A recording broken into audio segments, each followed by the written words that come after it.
Hello, friends. Welcome to the Sleep Aliens. Did you know that nearly 80% of those who watch my videos aren't subscribed? If you enjoy the content, I'd truly appreciate it if you hit that subscribe button. It helps a lot. Also, don't forget to leave a like and share your thoughts in the comments. By the way, where are you watching from? Let me know in the comments. I work perimeter security for a contractor on the edge of the Nellis Test and Training Range north of Las Vegas. The official job title is Mobile Observation Specialist, but that's just a polite way of saying I drive a marked truck along fence lines and dirt roads for 10-hour shifts and make sure nobody gets ideas about crossing into restricted airspace on foot or wheels. The pay is decent, the hours are predictable, and for the most part, the job is quiet in a way that suits me fine. My name is Derek Haynes. I'm 34. I grew up in Henderson and spent 6 years in the Air Force doing security work at Creech before I got out and took this civilian position. I know the high desert. I know how the heat builds during the day and how fast it drops at night. I know what a drone sounds like at altitude and what a fighter jet sounds like when it's low and fast. I know the difference between a coyote moving through sage and a person trying to stay low. And I know that most of the stories people tell about this part of Nevada are either exaggerated or flat wrong. That was true until the night of November 14th last year. After that night, I'm not sure what I know anymore. The shift started normal. I clocked in at the main gate checkpoint at 1800 hours, logged my vehicle number, and took the keys for Unit 7, a white F-250 with a light bar, two-way radio, and a tablet mounted to the dash that shows my patrol route and checkpoint times. The route that night was Perimeter East, a 42-mile loop that takes you along a mix of graded dirt roads and rough two-track paths. You hit 7 checkpoints, scan a code at each one with the tablet, and keep moving. The loop takes about 4 hours if you don't stop. You run it twice per shift with a 30-minute break at the midpoint. The sky was clear. No moon. Temperature was dropping into the low 40s. Wind was calm. I had a thermos of coffee, a sandwich, and a flashlight that could punch through a quarter-mile of dark if I needed it. Standard gear. I rolled out at 18:15 and followed the access road north past the last of the contractor buildings. The lights from the main compound faded in my mirrors, and within 10 minutes I was alone with the headlights, the hum of the engine, and the crackle of the radio on my hip. Dispatch checked in once to confirm I was en route. I clicked the mic twice to acknowledge and kept driving. Checkpoint 1 was a metal post with a weathered reflective sign about a quarter-mile off the main road. I pulled up, scanned the code, and logged the time. 1847. The tablet beeped green. I took a sip of coffee and looked out across the flat. The ground out there is pale dirt and scattered creosote, low hills in the distance, and nothing moving except the occasional tumbleweed when the wind picks up. That night, the wind wasn't moving. Everything was still.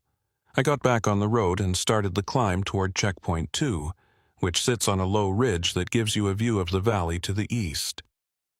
That's when I saw it.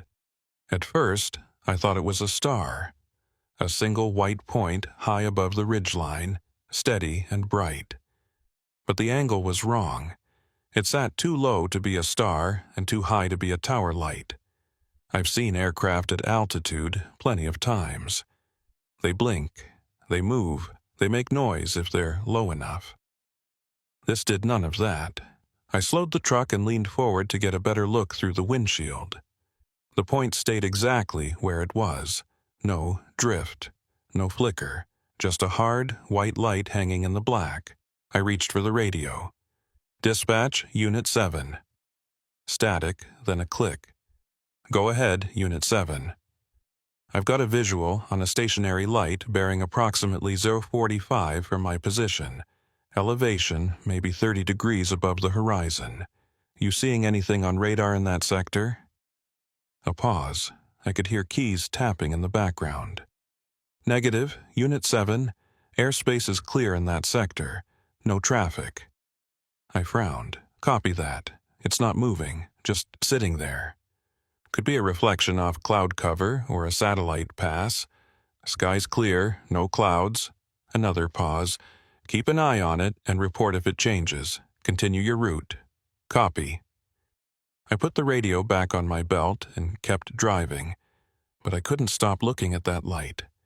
It didn't behave like anything I'd seen before. Satellites move, planes move. Even helicopters hovering at a distance will drift a little with the wind. This was locked in place like someone had bolted it to the sky. I reached checkpoint 2 at 1904, scanned the code, and stepped out of the truck. The air was cold and perfectly still. I could hear the engine ticking as it cooled. I raised my binoculars and glassed the light. Through the lenses, it looked even stranger. The edges were sharp, not soft like a distant bulb would be. And the color wasn't quite white. It had a faint blue tint to it, like the arc from a welder's torch, but steady. No pulse, no variation. I watched it for a full 2 minutes. It didn't move a fraction of a degree. I lowered the binoculars and felt the hairs on my forearms stand up. Not from cold, from something else, a feeling I couldn't name. Like the air had changed in a way my body noticed before my brain did. I got back in the truck and continued the route. Checkpoint 3 was 20 minutes out. I kept the light in my peripheral vision the whole way. It stayed fixed.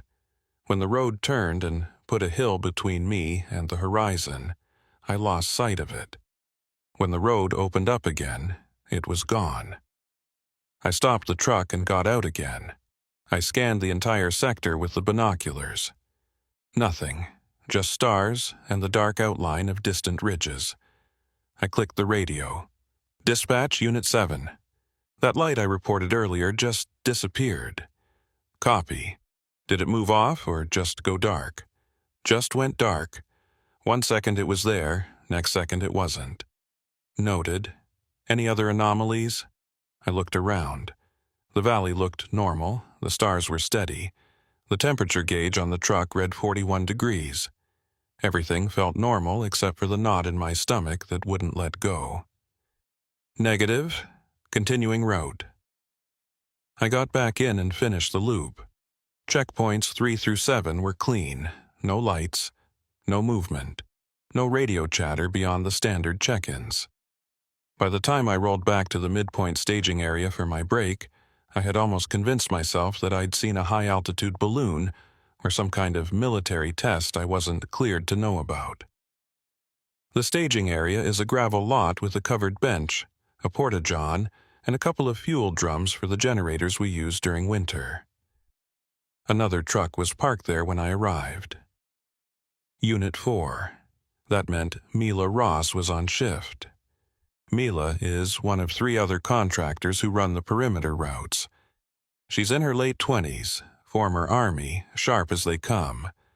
We've worked overlapping shifts before, and I trust her judgment. She doesn't exaggerate, and she doesn't panic. If she tells you something happened, it happened. I parked next to her truck and got out. She was sitting on the bench with a cup of coffee in both hands, staring out at the valley. She looked up when I approached. "Hey," I said. "Hey." Her voice was flat. I sat down. "Quiet night?" She didn't answer right away. She took a sip of coffee and kept her eyes on the horizon. "You see anything weird out there?" My stomach tightened.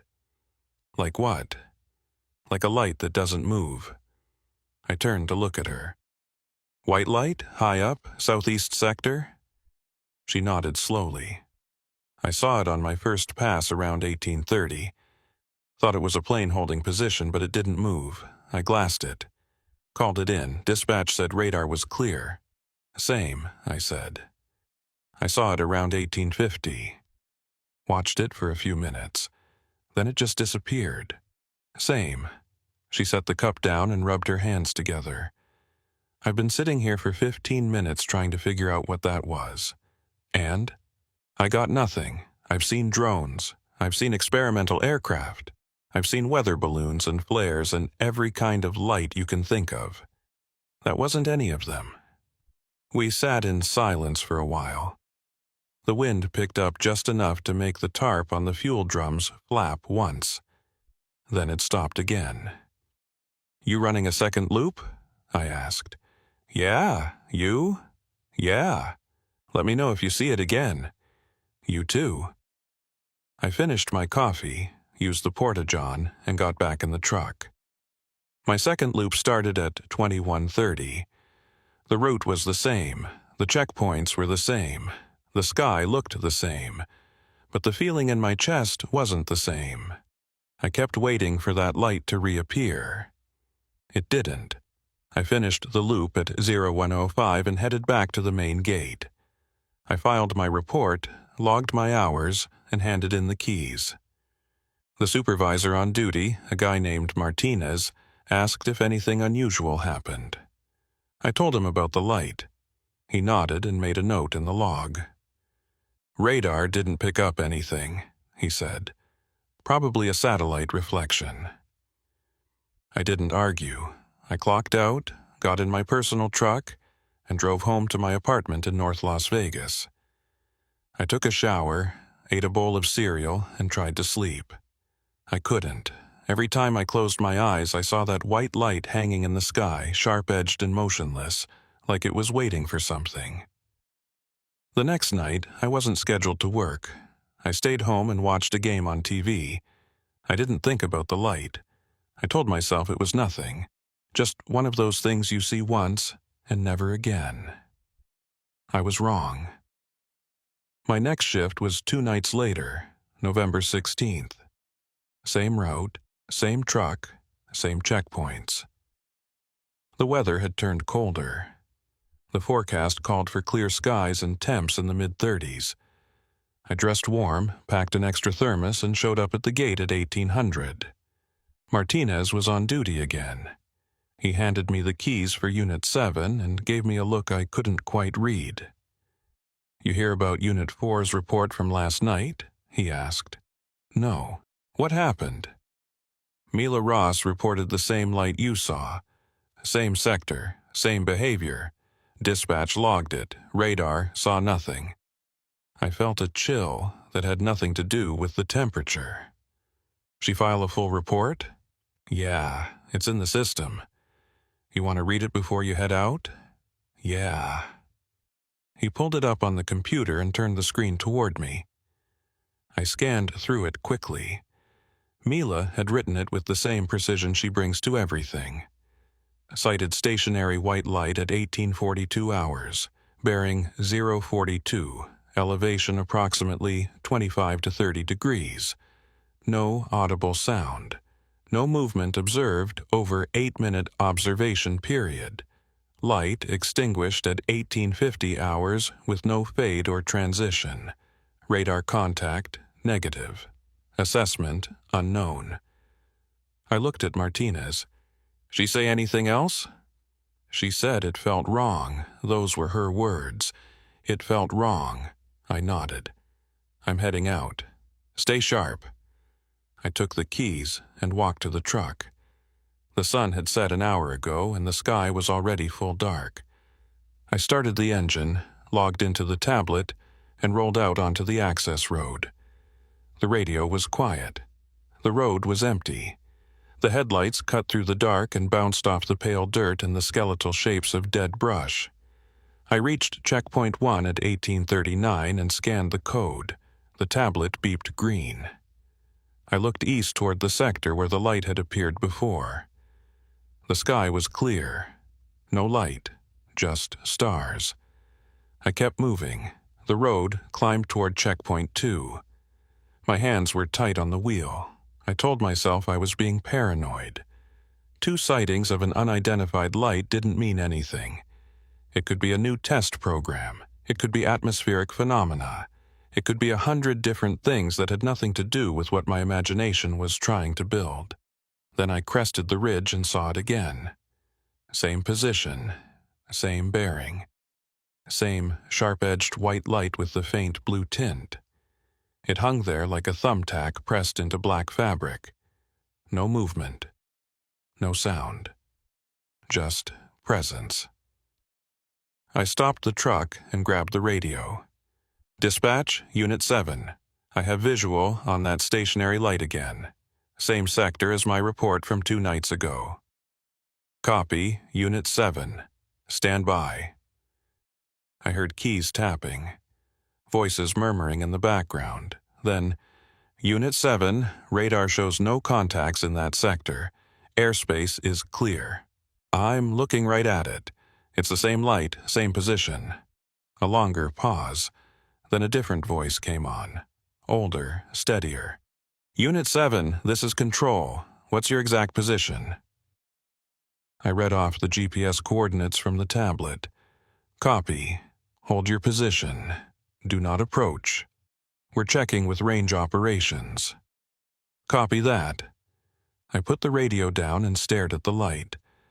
My heart was beating harder than it should have been. I'm not a guy who spooks easy. I've been in firefights. I've handled active shooter drills.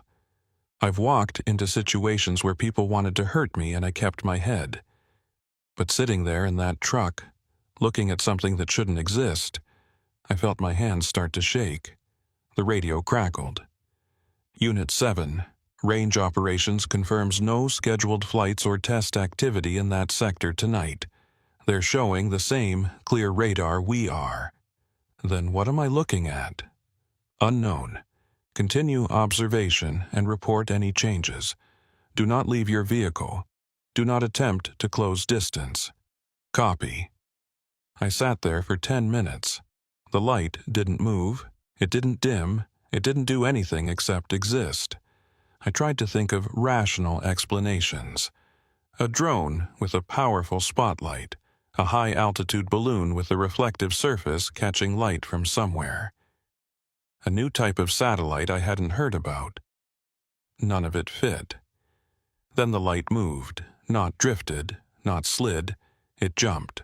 One instant it was in one position, the next instant it was 15 degrees to the left. No transition. No arc. Just a hard cut from point A to point B like someone had spliced 2 frames of film together. I grabbed the radio. Dispatch, the light just moved. Instantaneous displacement, approximately 15 degrees west. Copy, we see no radar contact.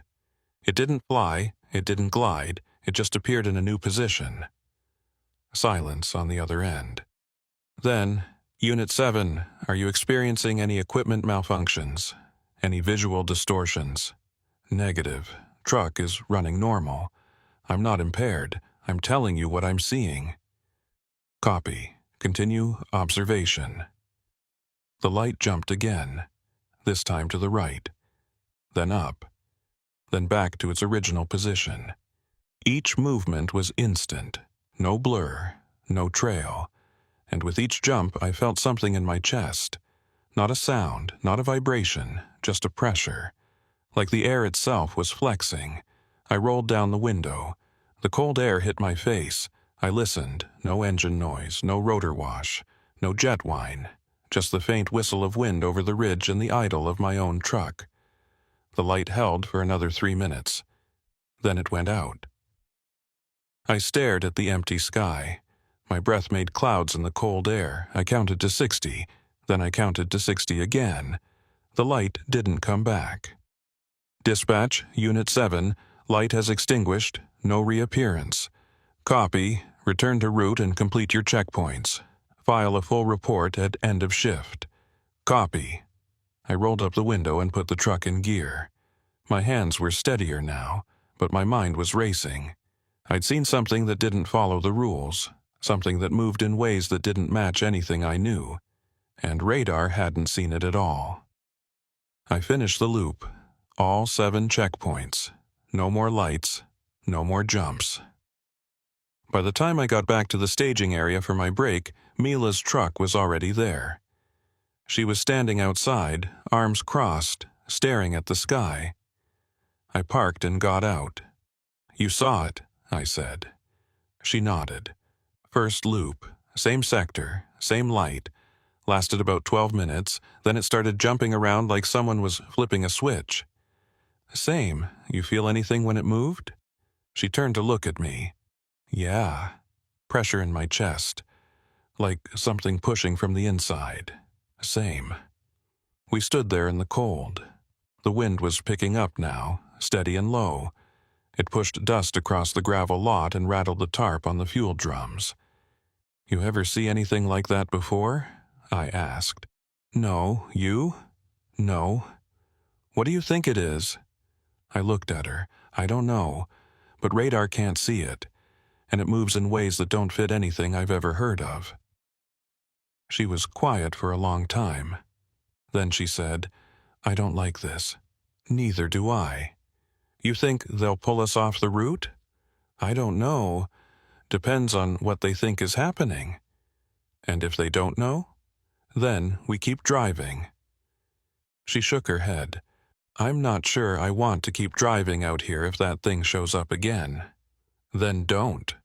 File for a route change. Nobody's going to blame you. She looked at me.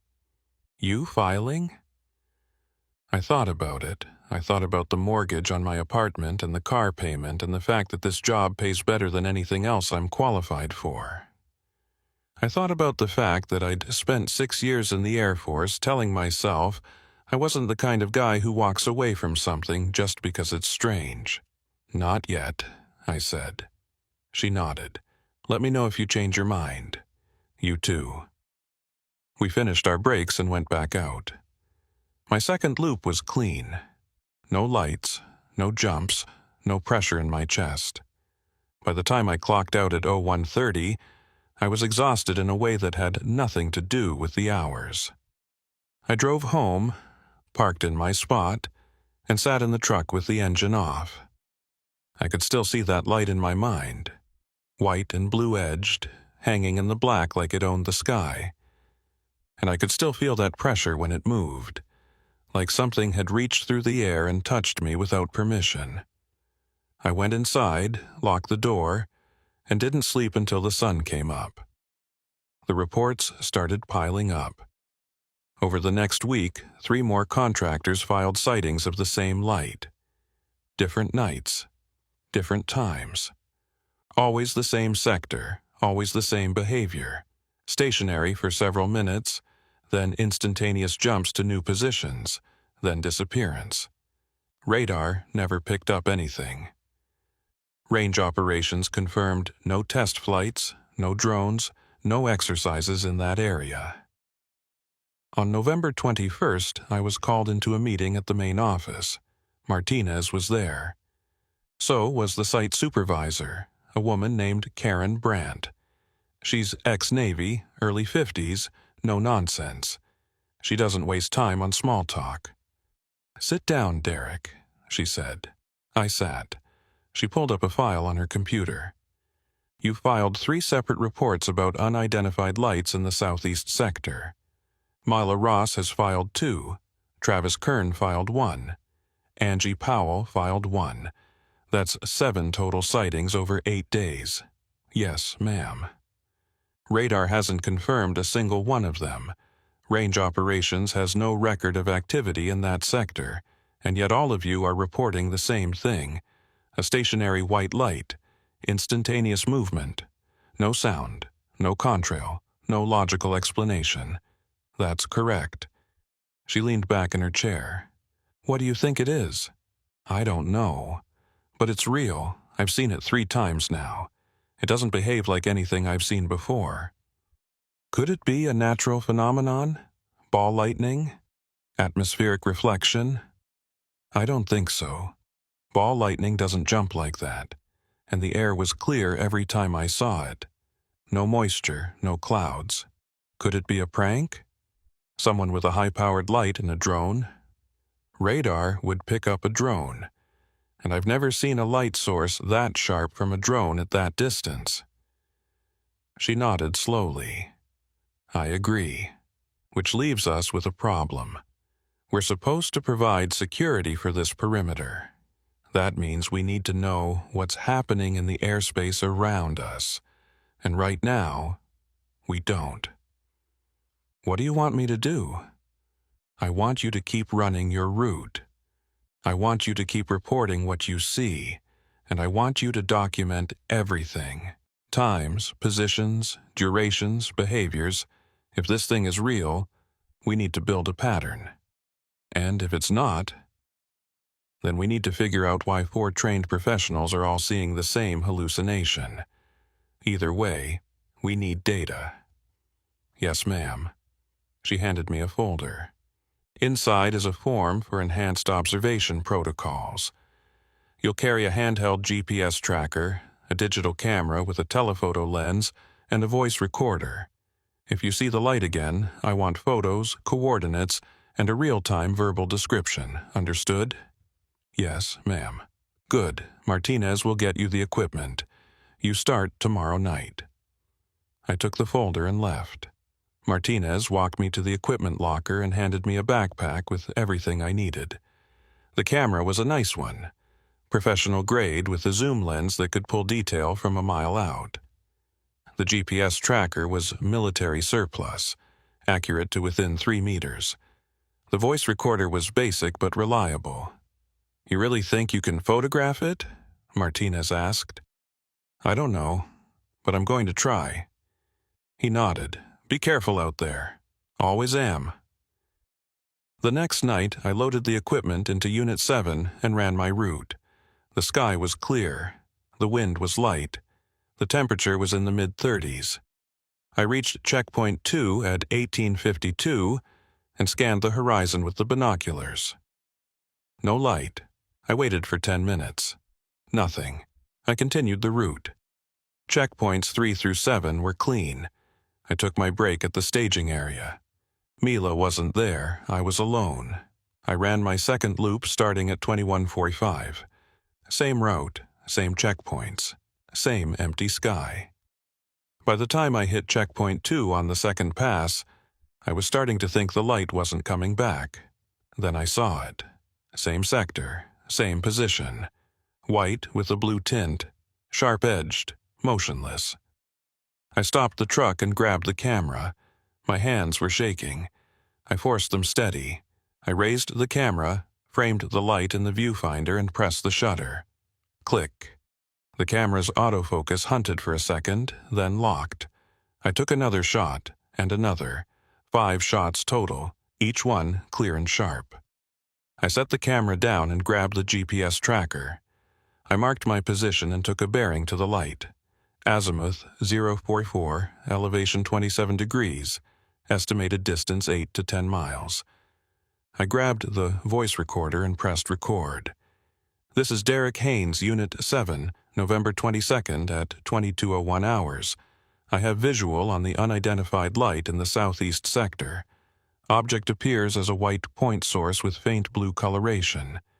No visible structure, no movement, no sound. Current bearing is 044 degrees, elevation approximately 27 degrees above horizon. Sky conditions are clear, no clouds, no haze.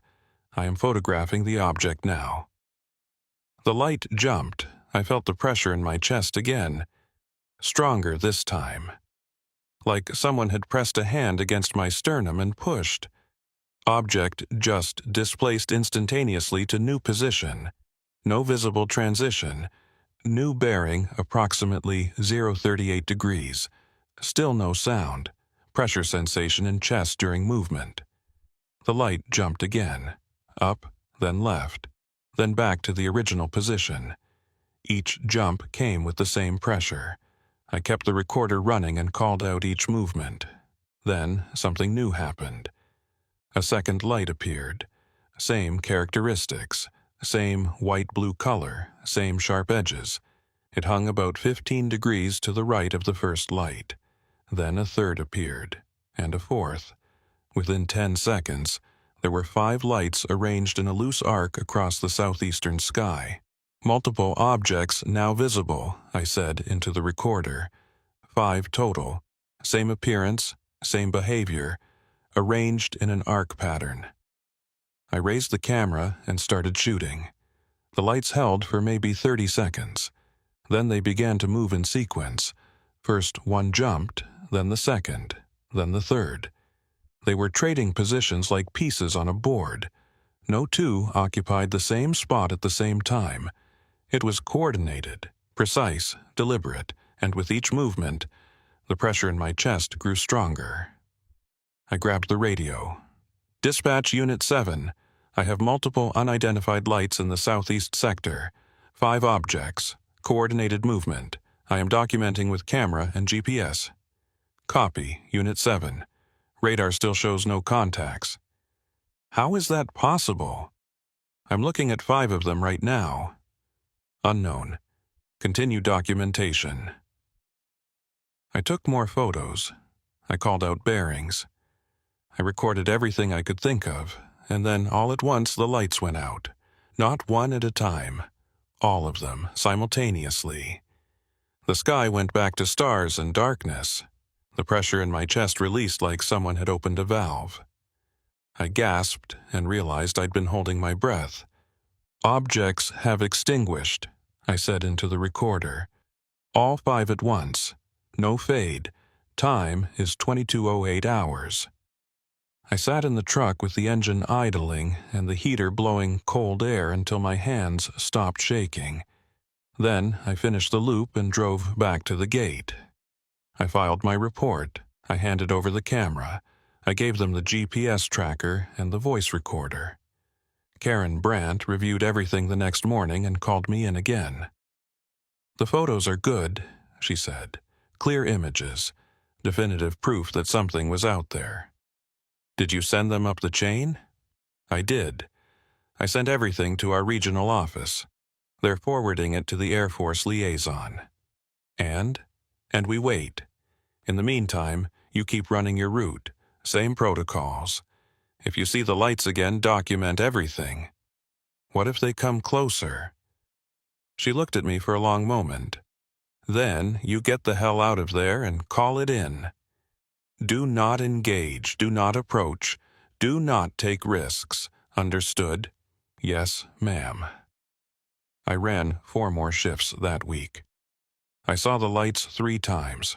Always the same sector, always the same behavior. Multiple objects, coordinated movement, instantaneous jumps. No sound, no radar contact. And every time they moved, I felt that pressure. On the 4th sighting, something changed. Part 4. November 29th. My shift started at 1800 and the weather had turned. A cold front pushed through from the north and brought wind that made the truck rock on its suspension. The sky was still clear, but the temperature had dropped into the low 20s. I bundled up in layers, checked the equipment, and rolled out. The first loop was clean. No lights, just wind and dark and the crunch of gravel under the tires. I hit all 7 checkpoints without incident and took my break at the staging area. Mila was there again. She looked tired. "You seeing them?" I asked. "Every shift," she said. 3 nights in a row now. They're showing up earlier, staying longer, and the movements are getting more complex. You feel the pressure." "Yeah, it's getting stronger too. Last night I thought I was going to pass out." "You file for a route change yet?" She shook her head. "Not yet. Brandt wants us to keep documenting. She says the Air Force is taking it seriously now." "You believe that?" "I don't know, but I'm not running this route much longer if they don't give us answers." I couldn't blame her. I was starting to feel the same way. I finished my break and started the second loop at 21:30. The wind had picked up even more. I had to slow down on some of the rougher sections to keep the truck from sliding on loose dirt. By the time I reached checkpoint 2, I was running 15 minutes behind schedule. I scanned the horizon. No lights. I was about to continue when I saw movement in my peripheral vision. Not a light. Something else. I turned to look. 3 shapes were moving across the valley floor about 2 miles out. They were low, maybe 50 feet above the ground, and they were big. Each one looked the size of a bus, maybe bigger. They had no visible wings, no rotors, no exhaust. They just slid across the desert in perfect formation, silent, smooth, like they were on rails. I grabbed the camera and started shooting. The shapes were dark against the starlight. Not black, more like a gray-silver that seemed to shift as they moved. I could see edges, angles, surfaces that didn't quite make sense geometrically. They didn't look aerodynamic. They looked assembled, mechanical, wrong. I grabbed the voice recorder. "This is Derek Haynes, Unit 7, November 29th at 21:47 hours. I have visual on 3 large unidentified objects moving at low altitude across the valley floor. Objects are approximately bus-sized, dark gray in color, no visible means of propulsion. Speed appears to be 30 to 40 miles per hour. No sound. Formation is tight and coordinated. The shapes banked slightly and changed direction. They were heading northeast now, following the contour of the valley. I kept the camera on them and shot as many frames as I could before they disappeared behind a ridge. Then the lights came back. 5 of them, same positions as before. But this time they weren't jumping, they were descending, slowly, steadily, dropping from high altitude toward the valley floor. I felt the pressure in my chest again, stronger than ever. It pushed the air out of my lungs and made my vision narrow. I gripped the steering wheel and forced myself to breathe. "Lights are descending," I said into the recorder. "Multiple objects. Coordinated descent. Pressure sensation is extreme." The lights reached ground level and held. They were maybe 3 miles out, arranged in a line across the valley. Then something rose from the desert floor beneath each light. Dark shapes, large.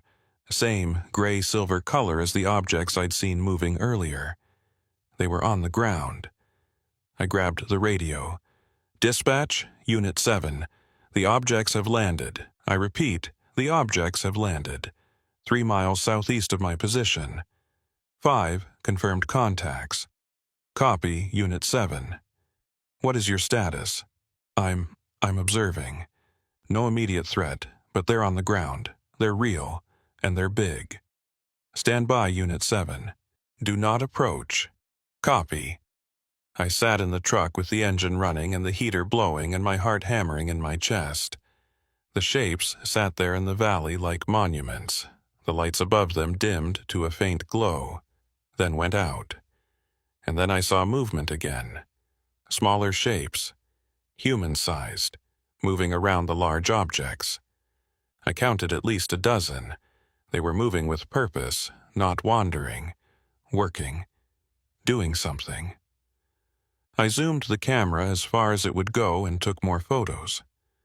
The distance was too great for detail, but I could see forms. 2 legs, 2 arms. Roughly human proportions, but not quite right. The movements were too smooth, too efficient. No wasted motion. I kept the recorder running. Smaller entities now visible, human-sized, moving around the landed objects. Estimated count is 12 to 15. Behavior suggests coordinated activity. I watched for 20 minutes. The shapes kept working. I couldn't tell what they were doing. At one point, one of the large objects lifted slightly off the ground, rotated 90 degrees, then set back down. No sound, no visible thrust. It just moved like physics was optional. Then a voice came over the radio. Not dispatch. A different voice, male, clipped, military. "Unit 7, this is range control. You are ordered to return to base immediately. Do not stop. Do not deviate from your route. Acknowledge." I keyed the mic. "Copy. Range control. Returning to base."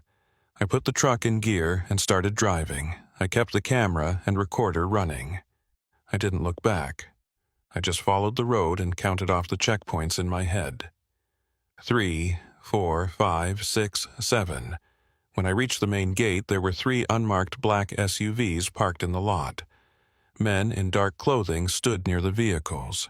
They weren't contractors. They weren't local security. They had the look of people who don't answer questions. Karen Brandt met me at the gate. "Give me the camera, the GPS, and the recorder." I handed everything over. "What's happening?" "You did good work tonight. Go home. Don't talk about what you saw. You'll be contacted." "By who?" "Go home, Derek." I looked at the men near the SUVs. One of them was watching me. He didn't smile. He didn't nod. He just watched. I got in my personal truck and drove home. I didn't sleep. I sat on my couch with the lights on and the TV playing and my phone in my hand. Nobody called. The next morning, I got an email from the contracting office. Effective immediately, I was being reassigned to Perimeter West. Different route, different sector, no explanation, just a schedule change and a new vehicle assignment. Mila got the same email. So did Travis and Angie. We all got pulled off the southeast route. I never saw those lights again. Part 5. 3 weeks passed. I worked the new route without incident. Perimeter West is flatter, more exposed, closer to the main compound. Nothing interesting ever happens there. It's just fence line and checkpoint scans and long stretches of gravel road. I didn't hear anything from range control. I didn't hear anything from Karen Brandt. I did my job, filed my reports, and kept my mouth shut. On December 18th, I got a call from a number I didn't recognize. I almost didn't answer. But something made me pick up. "Derek Haynes?" The voice was male, professional, the same voice from the radio that night. "Yeah. This is Major Calloway, Air Force Office of Special Investigations. I need to speak with you in person. Tomorrow, 1400 hours, at the main gate. Bring ID. Come alone." "What's this about?"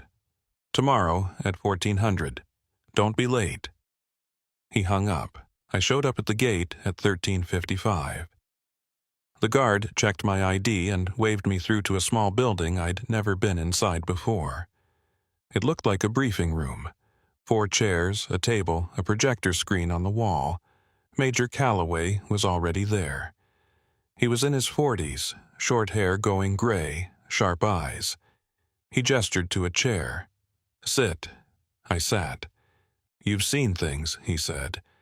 "Things that don't have easy explanations.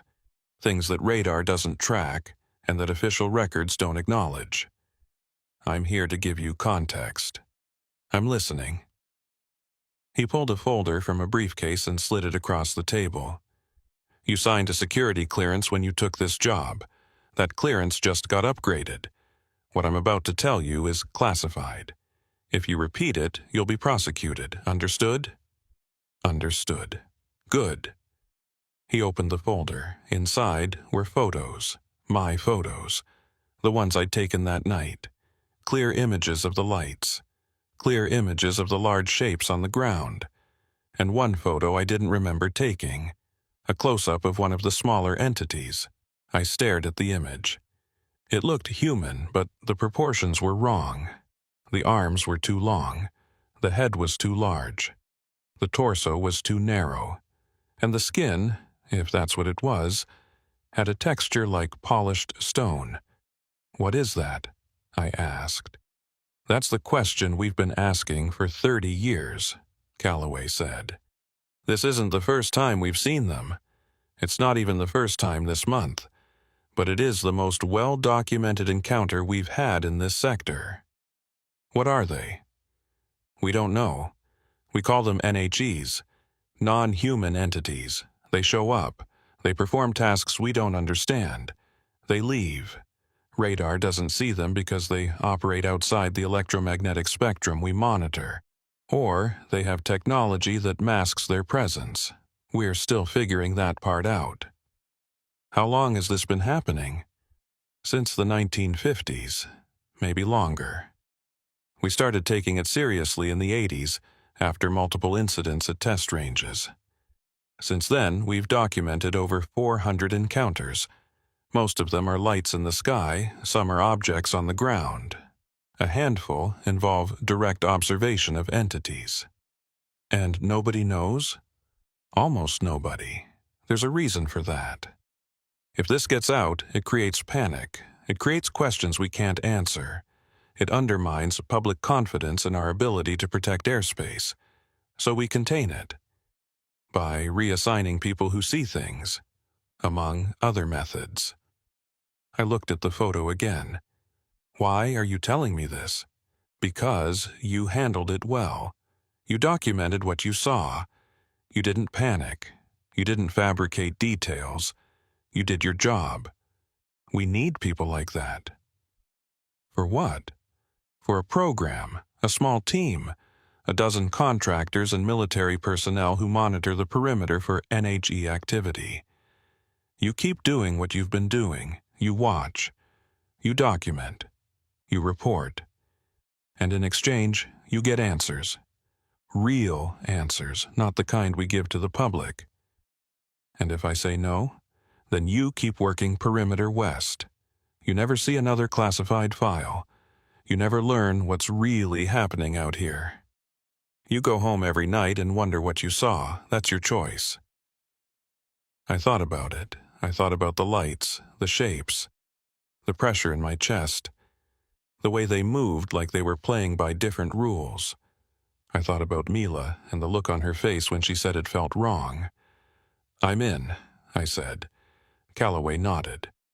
"Good. You start next week. You'll be briefed on protocols. You'll get new equipment. And you'll be assigned to a sector we call Zone 7. It's active, very active. You'll see things. But you'll also have support, a team, people who understand what you're dealing with." "What about Mila Ross?" "She declined. She filed for a route change to a different facility. She's out." "Travis? Angie?" "Travis is in. Angie's still deciding." I nodded. "When do I start?" "Next Monday. 0800. Same building. We'll do a full debrief." He stood up. I stood up. We shook hands. "Welcome to the program," he said. I walked out of the building and got in my truck. The sun was bright and the air was cold and the sky was the same pale blue it had always been. Nothing looked different, but everything was different. I'd crossed a line. I'd seen something I wasn't supposed to see, and now I was part of the system that keeps it quiet. I drove home. I didn't tell anyone. I didn't post about it. I didn't call Mila. I just sat on my couch and thought about what I'd agreed to. The next Monday, I showed up at 0800. Calloway was there. So was a woman I didn't know and two men in Air Force uniforms. They briefed us for 6 hours. They showed us photos, videos, reports going back decades, encounters in Nevada, New Mexico, Arizona, Alaska, all of them documented, all of them classified. They told us about the patterns, the way NHEs show up near test ranges and military installations, the way they seem to observe rather than engage, the way they move in ways that defy our understanding of physics, and the way radar can't track them because they operate on principles we don't have names for yet. They told us about the pressure, the sensation we all feel when they move. They said it's a side effect of their propulsion system, something about localized distortions in space-time. They didn't understand it fully. They just knew it happened. And they told us about the risks, the way some observers develop headaches, nosebleeds, disorientation, the way prolonged exposure can cause long-term effects. They said we'd be monitored, medical checkups every month, psychological evaluations every quarter.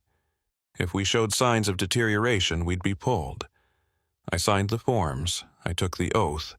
I accepted the assignment. That was 6 months ago. Since then, I've seen the lights 14 times. I've documented 3 landings. I've observed NHEs on the ground twice. I've filed reports that go into a system I'll never see the other end of. And I've learned to live with the fact that I'm watching something humanity isn't ready to acknowledge. The pressure in my chest has become familiar. I barely notice it anymore. I've learned to recognize the patterns, the way they show up before storms, the way they cluster around certain ridges, the way they move in sequences that feel like communication.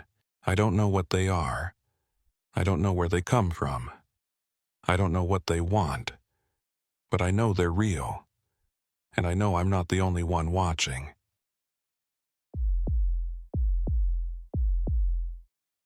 I drive a fuel tanker for Redstone Logistics, a civilian contractor that supplies forward operating bases and training sites across Nevada.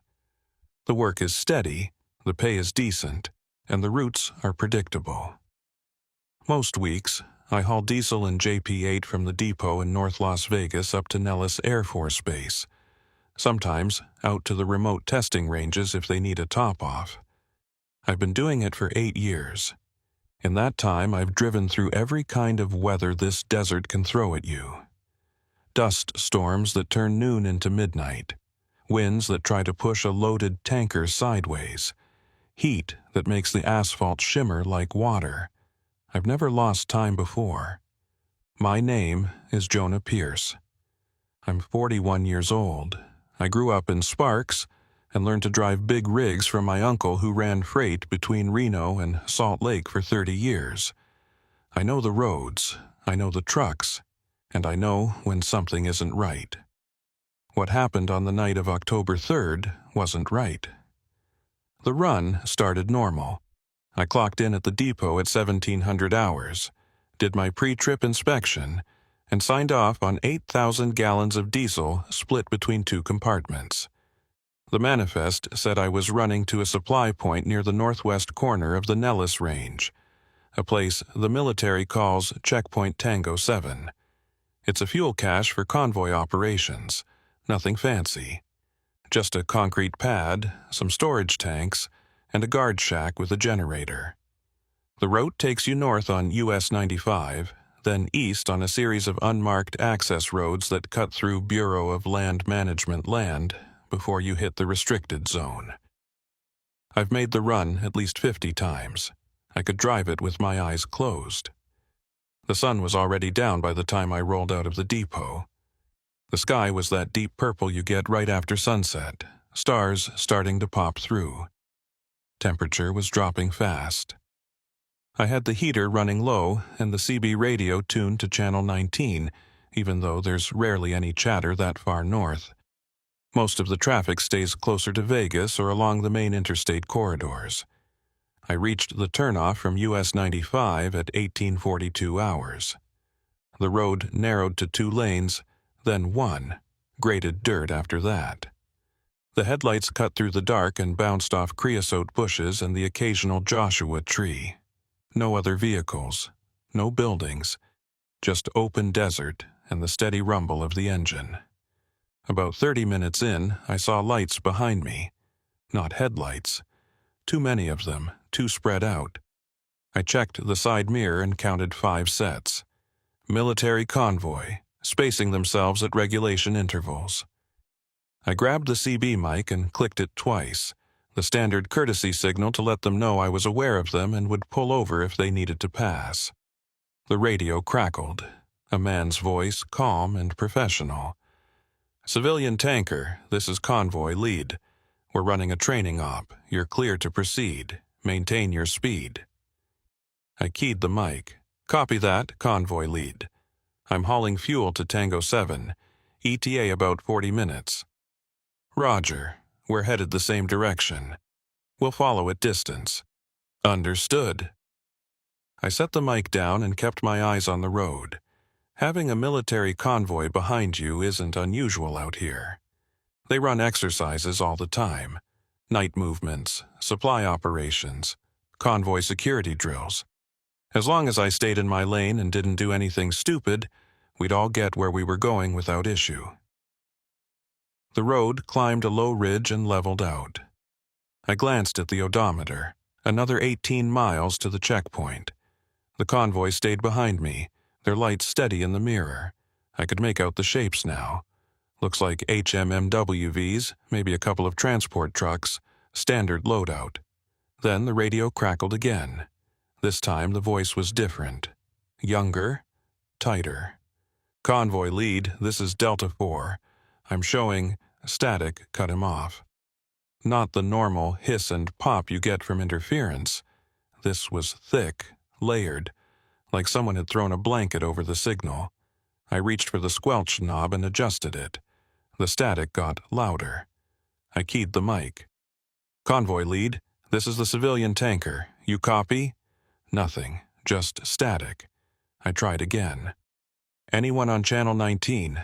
This is Redstone Tanker north of 95. Radio check. Still nothing. I looked in the mirror. The convoy lights were still there, maybe a quarter-mile back. They hadn't stopped. They hadn't changed speed. Everything looked normal except the radio. I switched to Channel 9, the emergency frequency. Same static. I cycled through all 40 channels. Every single one was white noise. That's when I noticed the lights in the sky. 3 of them. High up, maybe 10,000 feet. They weren't blinking like aircraft lights should. They were steady, pale white, arranged in a triangle, and they were pacing me.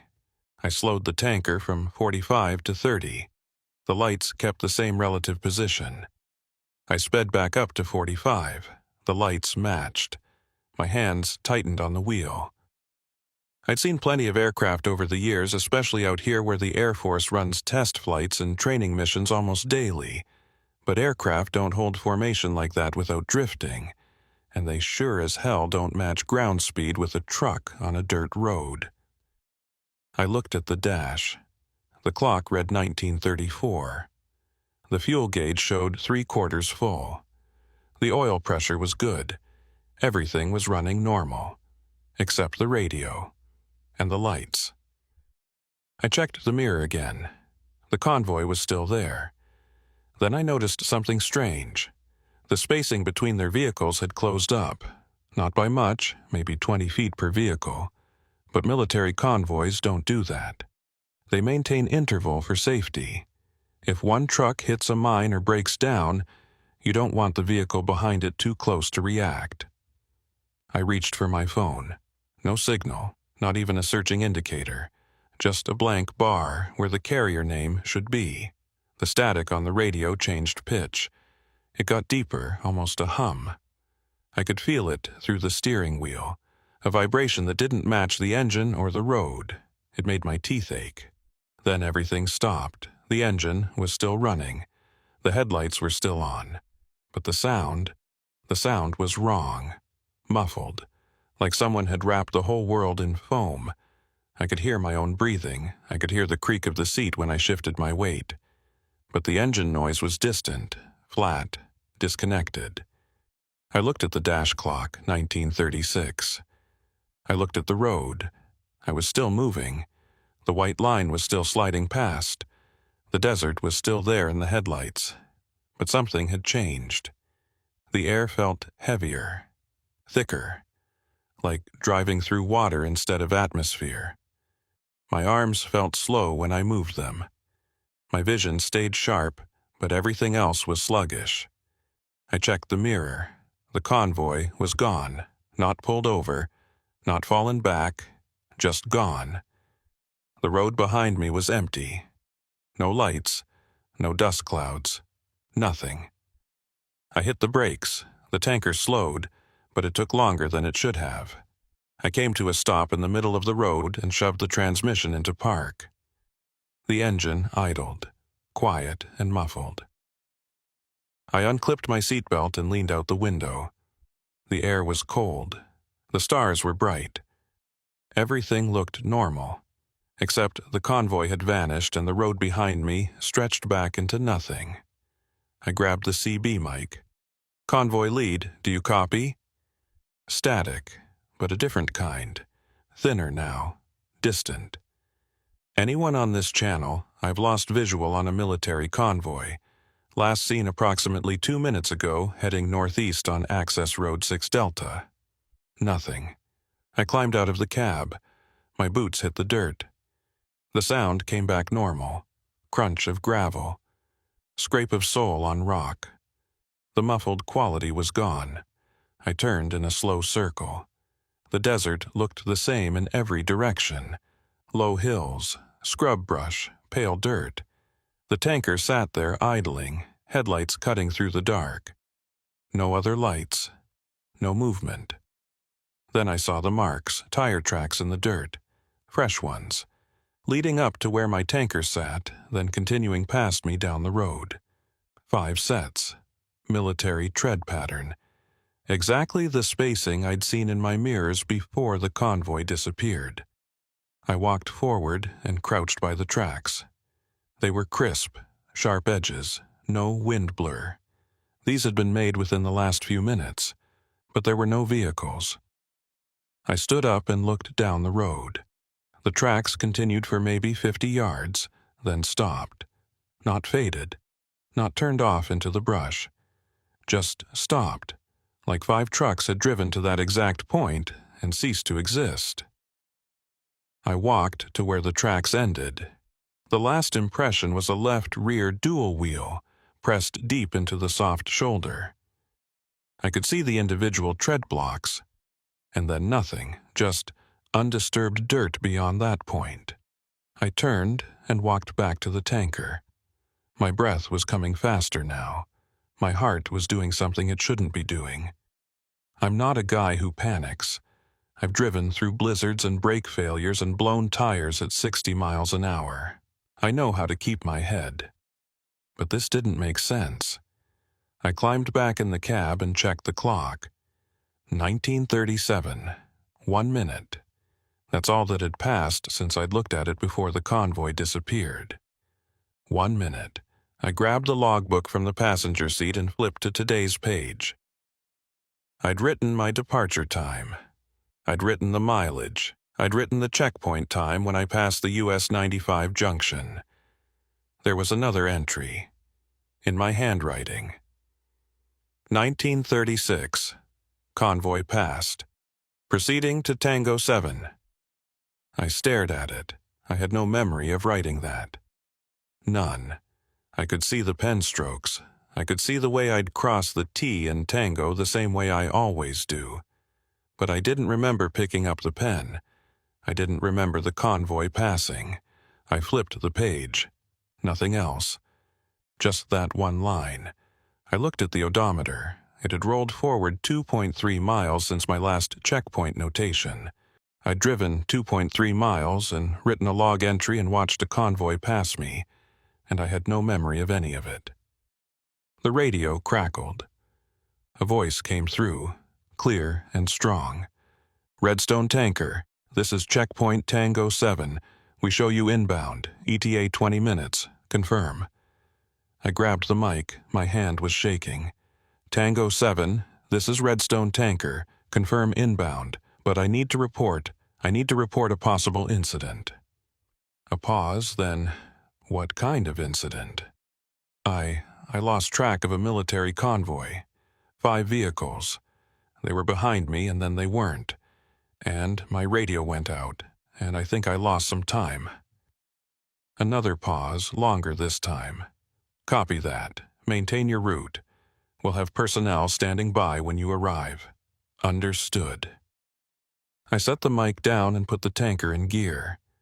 The muffled feeling was gone. The engine sounded normal. The road felt normal. But my hands wouldn't stop shaking. I drove the last 20 minutes in silence. The lights in the sky were gone.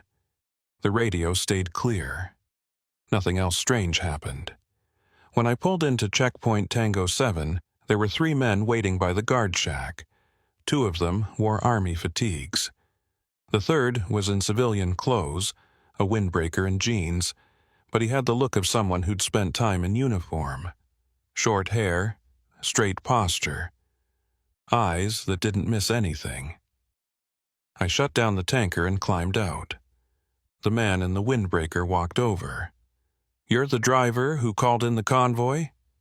"Yeah, Jonah Pierce. I'm Agent Garrett, Air Force Office of Special Investigations. I need to ask you some questions." I looked at the two soldiers. They weren't looking at me. They were looking at the road I'd just driven down. "Okay," I said. "Let's step inside." The guard shack was small. One room with a desk, a radio console, a space heater, and a coffee pot that looked like it had been there since the Cold War. Garrett gestured to a folding chair. I sat. He didn't. He leaned against the desk and pulled out a small notepad. "Tell me what happened. Start from when you left the depot." I told him everything. The convoy behind me, the radio going to static, the lights in the sky, the muffled feeling, the missing minute, the tire tracks that ended in nothing. He wrote it all down without interrupting. When I finished, he looked up. "You said you wrote an entry in your logbook but don't remember writing it." "That's right. Can I see the logbook?" I handed it to him. He flipped to the page and studied the entry. "This is your handwriting?" "Looks like it, but I don't remember doing it." He nodded and handed the logbook back. "What about the convoy? Did you get a good look at the vehicles?" HMWVs, I think. Maybe a couple of cargo trucks. Standard military. Nothing unusual. "What about markings? Unit insignia?" "Too dark. I could just see their lights." "And the voice on the radio, the one who identified as convoy lead. Did you recognize it?" "No, just a voice, male, calm, professional." Garrett wrote something else down. Then he looked at me. "How do you feel right now? Any headaches? Nausea? Dizziness?" "No, just shaken up." "That's normal. What you experienced is called a temporal displacement event. It's rare, but it's been documented before in this area." I stared at him. "A what?" "A gap in perceived time. You were driving, everything was normal. Then a period of time passed that you have no memory of. When you came back to awareness, the convoy was gone, and you'd traveled further down the road than you remembered." "You're saying I blacked out?" "No. Blacking out implies a loss of consciousness. You didn't lose consciousness. You kept driving.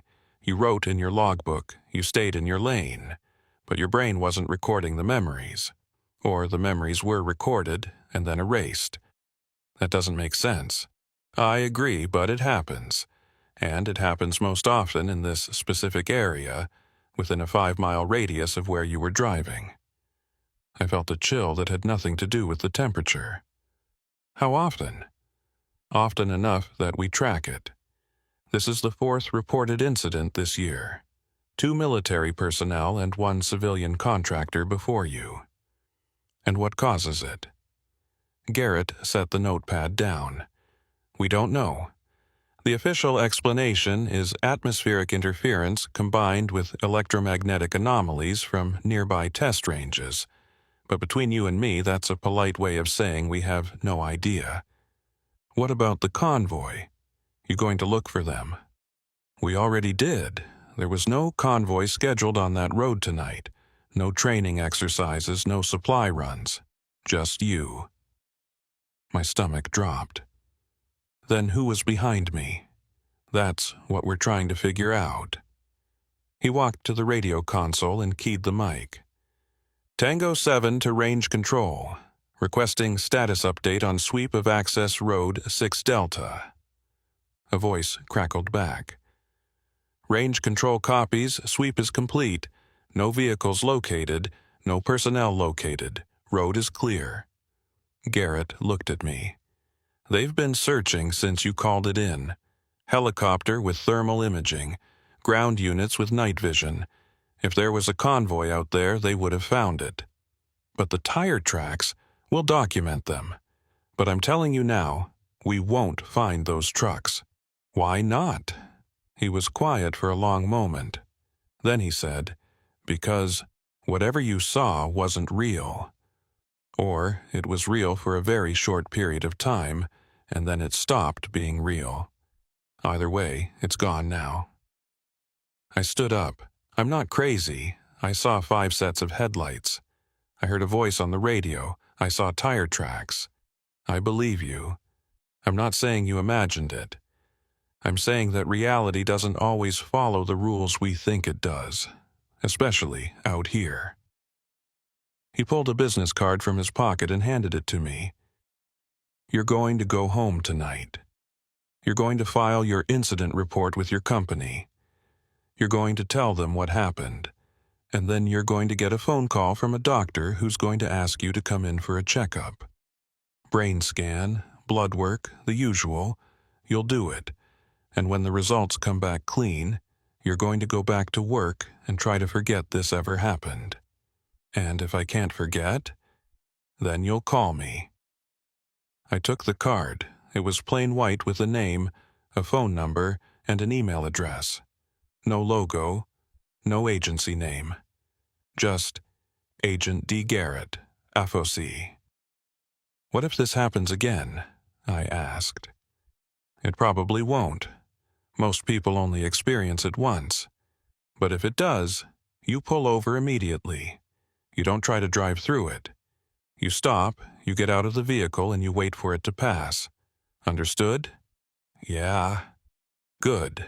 Now finish your delivery and go home. We'll handle the rest. I walked out of the guard shack. The 2 soldiers were still standing by the road, looking out into the dark.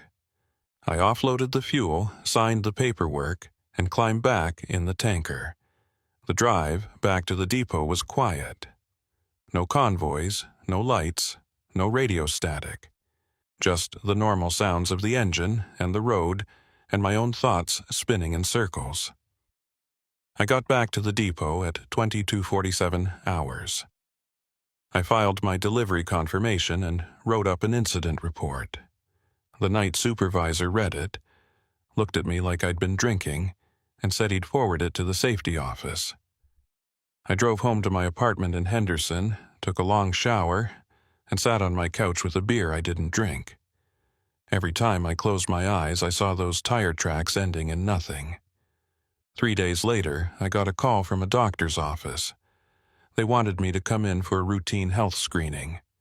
I went. They ran tests, brain scan, blood work, cognitive assessment. Everything came back normal.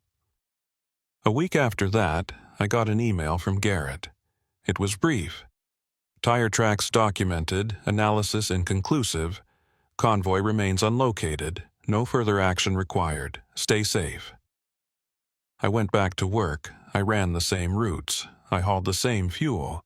But I never drove that stretch of road again at night. I always requested daylight runs, and my dispatcher never asked why. Until 2 months later, when I got a call from Elise Marsh.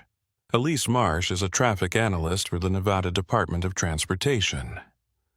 Her job is to review footage from highway cameras and road sensors to monitor traffic patterns, identify congestion points, and flag incidents that need attention. She works out of an office in Carson City and spends her days staring at screens showing endless loops of cars and trucks moving through the state.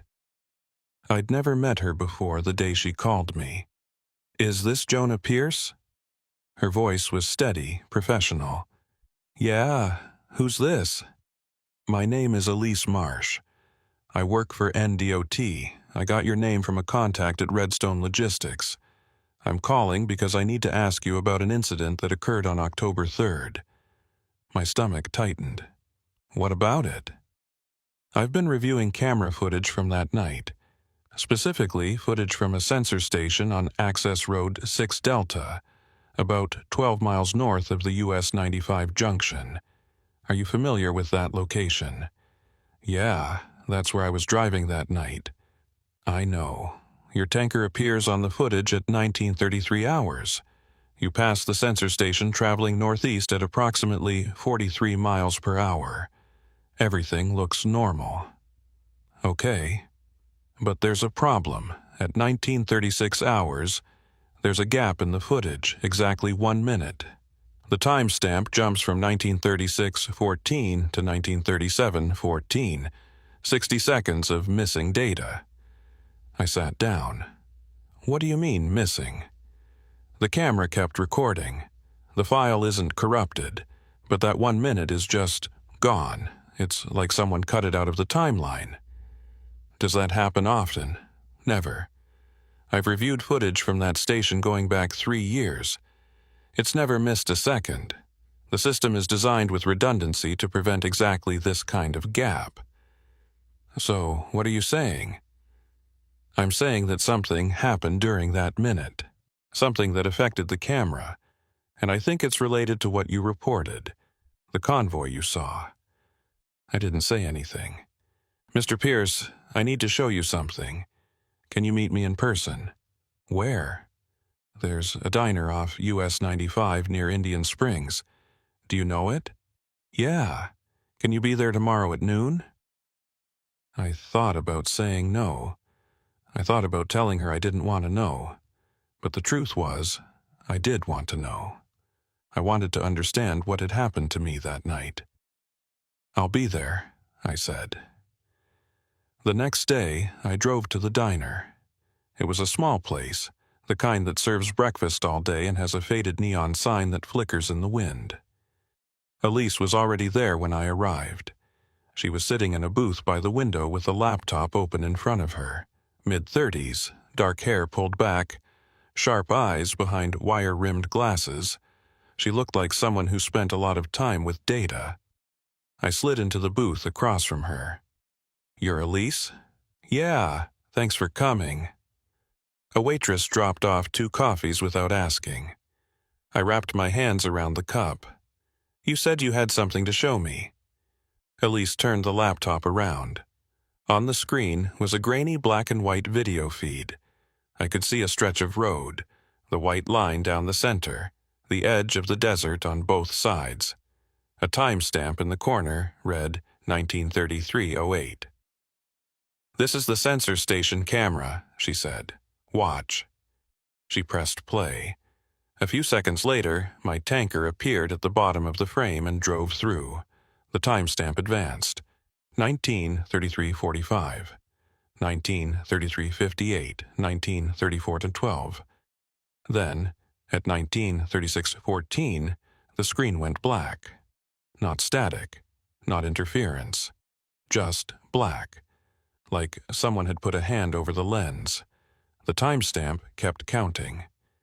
1936-15, 1936-16, 1936-17. The screen stayed black for exactly 60 seconds. At 1937-14, the image came back. The road was there again. Empty. No tanker. No convoy. Just the road and the desert. Elise paused the video. That's not all. Watch what happens 30 seconds later. She advanced the footage. At 1937-44, my tanker appeared again at the top of the frame, driving away from the camera. Same truck, same speed, but I was now 2 miles further down the road than I should have been. I stared at the screen. How is that possible? It's not. Not if physics works the way we think it does. But somehow, during that missing minute, you traveled 2 miles and crossed a sensor station that should have recorded you passing. And the convoy? She pulled up another window. This one showed a different angle, from a camera further up the road. This is from a second sensor station, 5 miles northeast of the first one. Watch the timestamp. She pressed play. The footage showed an empty road. On 1935 and 1935-30, and 1936 and. At 1936-14, the same thing happened. The screen went black. 60 seconds of nothing. Then the image came back. But this time, there was something in the frame. 5 vehicles. Military pattern. Spaced at regular intervals, driving northeast. My breath caught. That's them. I know, but here's the problem. Those vehicles appear at 1937-14, which is exactly when the first camera came back online. They're in frame for 8 seconds and then they drive out of view. I checked every other camera on that road. They never appear again. What does that mean? It means that during the missing minute, you and that convoy were both traveling on a road that cameras couldn't see. And when the minute ended, you were in one location and they were in another, and neither of you should have been able to get there that fast. She closed the laptop and leaned back. I sent this footage to my supervisor. He told me to delete it and forget I ever saw it. He said it was a technical glitch and that I shouldn't waste time chasing ghosts. But you didn't delete it. No, because I pulled the raw data from the sensor array and I found something else. During that missing minute, the magnetic field in the area spiked, not by a little, by 300%, and the ambient temperature dropped 15 degrees in less than 10 seconds. What causes that? I don't know, but it's consistent with other incidents I've been tracking. Small gaps in camera footage, unexplained sensor failures, and always in the same general area, a corridor about 20 miles long, running northeast from US 95 into the Nellis Range. How many incidents? 14 in the past 2 years. Yours is the first one where someone actually reported seeing something. I took a sip of coffee. It was cold. Why are you telling me this? Because I think something is happening in that corridor. Something that affects electronics. Something that creates temporal distortions. And I think the military knows about it, but isn't saying anything. You talked to them? I tried. I filed a report with the Air Force Liaison Office. They thanked me for my diligence and told me they'd look into it. That was 6 weeks ago. I haven't heard anything since. So, what do you want from me? She pulled out a small hard drive and slid it across the table. I want you to take this to someone who can do something about it. I copied all the footage, all the sensor data, everything I could find. If this is a safety issue, people need to know. And if it's something else, I don't know. But someone needs to be asking questions. I looked at the hard drive. Who do I give it to? You have a contact, don't you? Someone from a FOSI? I thought about Garrett. Yeah, then give it to him. Let him decide what to do with it. I picked up the hard drive. It was small, no bigger than a deck of cards. It felt heavier than it should. What if he buries it? Then at least we tried. I nodded and stood up. Thanks for this. One more thing, she said. Since I started tracking these incidents, 3 people have reported the same thing you did. Lost time, missing memories, convoys or vehicles that disappear. 2 of them were military, 1 was a contractor. What happened to them? They were reassigned. Different routes, different bases, and they stopped talking about it. You think they were silenced? I think they were encouraged to move on, and they did. But you're not moving on. She smiled, but it didn't reach her eyes. I'm stubborn, and I'm good at my job, and something about this doesn't sit right with me. Be careful, I said. You too. I left the diner and drove straight to a UPS store. I made 3 copies of everything on the hard drive. I mailed 1 to my apartment. I put 1 in a safety deposit box, and I kept 1 in my truck. Then I called Garrett. Part 4. Garrett agreed to meet me the next day at a rest stop off I-15, about 30 miles south of Las Vegas. It was one of those places where truckers pull off to sleep for a few hours and tourists stop to stretch their legs and complain about the heat. At 10 a.m. on a weekday, it was mostly empty. I parked my truck near the back and waited. 15 minutes later, a silver sedan pulled in and Garrett got out. He was wearing the same windbreaker and jeans as before. He walked over and leaned against my truck. You said you had something for me. I handed him the hard drive. Camera footage. Sensor data. From the night I reported the convoy, and from 13 other incidents over the past 2 years, all in the same area. He looked at the drive. Where did you get this? A traffic analyst from NDOT. She's been tracking anomalies in that corridor. Gaps in footage, sensor failures, magnetic spikes. She thinks something's happening out there that's being covered up. And you believe her? I saw the footage. There's a 1-minute gap, exactly 1 minute. And during that minute, I traveled 2 miles I don't remember driving. Garrett was quiet for a moment. Then he pocketed the hard drive. I'll look into it. That's it? You'll look into it. What do you want me to say? That you've uncovered a grand conspiracy? That the military is hiding something? I deal with unexplained incidents every day. Most of them have boring explanations.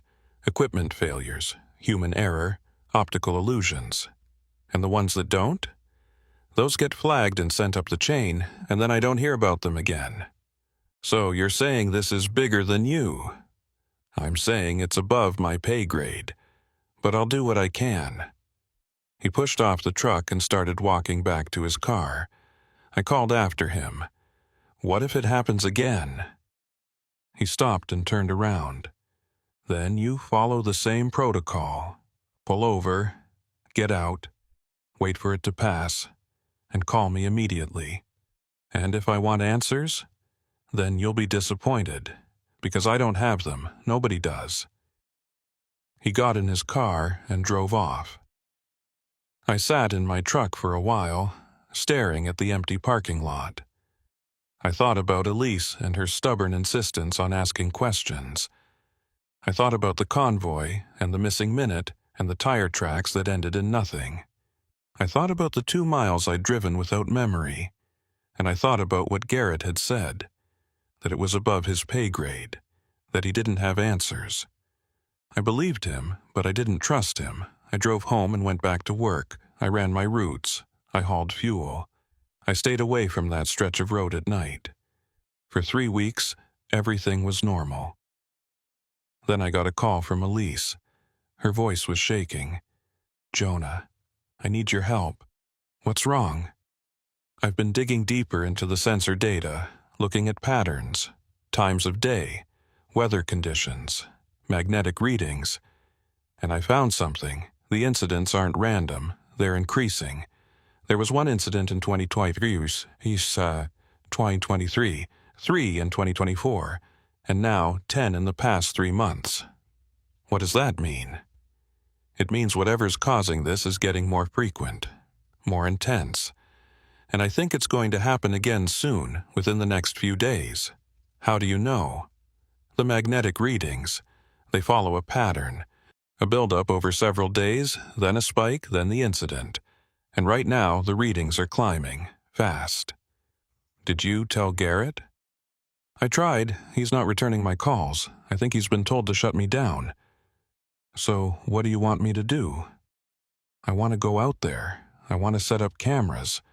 I want to document it when it happens. And I need someone who knows the area, someone who's experienced it before. I should have said no. I should have told her to drop it. But the truth was I wanted to know. I wanted to see it happen again. I wanted proof that I wasn't crazy. When? Tomorrow night. I've already got the equipment. I just need someone to drive me. Okay, I'll pick you up. The next evening, I met Elise at a gas station on the edge of North Las Vegas. She had 2 large cases in the back of her car, packed with cameras, tripods, and battery packs. We loaded them into my truck and headed north on US 95. The sun was setting as we reached the turnoff. The sky was orange and purple, fading to black in the east. Elise was quiet, checking her laptop every few minutes. She had it connected to a portable sensor array that measured magnetic fields and ambient temperature. Where do you want to set up? I asked. About a mile from where you saw the convoy, near the first sensor station. That's where the readings are strongest. I followed the dirt road until we reached a flat area with a clear view in both directions. I parked the truck and we got out. The air was cold and still. No wind. No sound except the ticking of the engine as it cooled. Elise started setting up cameras. She placed them at different angles pointing down the road. Each one was connected to a battery pack and a small hard drive. She worked quickly, efficiently, like she'd done this before. "How long do we wait?" I asked. "Could be an hour, could be all night. The pattern suggests it'll happen between 1900 and 2100 hours. I looked at my watch. 1842. We sat on the tailgate of the truck and waited. The stars came out. The temperature dropped. Elise kept checking her laptop. The magnetic reading climbed steadily, 110%, 125%, 140%. At 1934, she grabbed my arm. "It's starting." I looked at the laptop. The magnetic field had jumped to 200%. The temperature was dropping. Fast. I could see my breath now, even though it had been 50 degrees 5 minutes ago. "Get the cameras running," she said. I jumped off the tailgate and checked the cameras. All three were recording. Red lights blinked in the darkness. Then I heard it. The hum. Low, deep, vibrating through my chest. The same sound I'd heard that night. The same pressure. Elise was staring at her laptop. Magnetic field at 280%. Temperature down to 31 degrees. This is it. I looked down the road. Nothing. Just darkness. Then the lights appeared, not in the sky this time. On the road. 5 sets of headlights approaching from the south. Same spacing, same pattern, the convoy. "Do you see them?" I asked. "Yeah, I see them."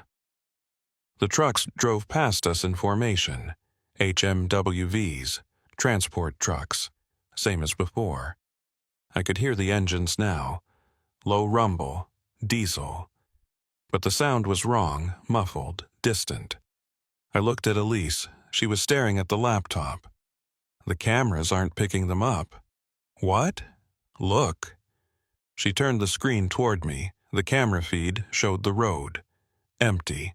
No headlights. No trucks. Just darkness.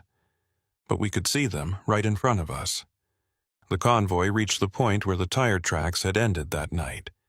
And then they stopped. All 5 vehicles. Stopped in the middle of the road. Engines idling. Headlights on. Nobody got out. The hum got louder. The pressure in my chest grew stronger.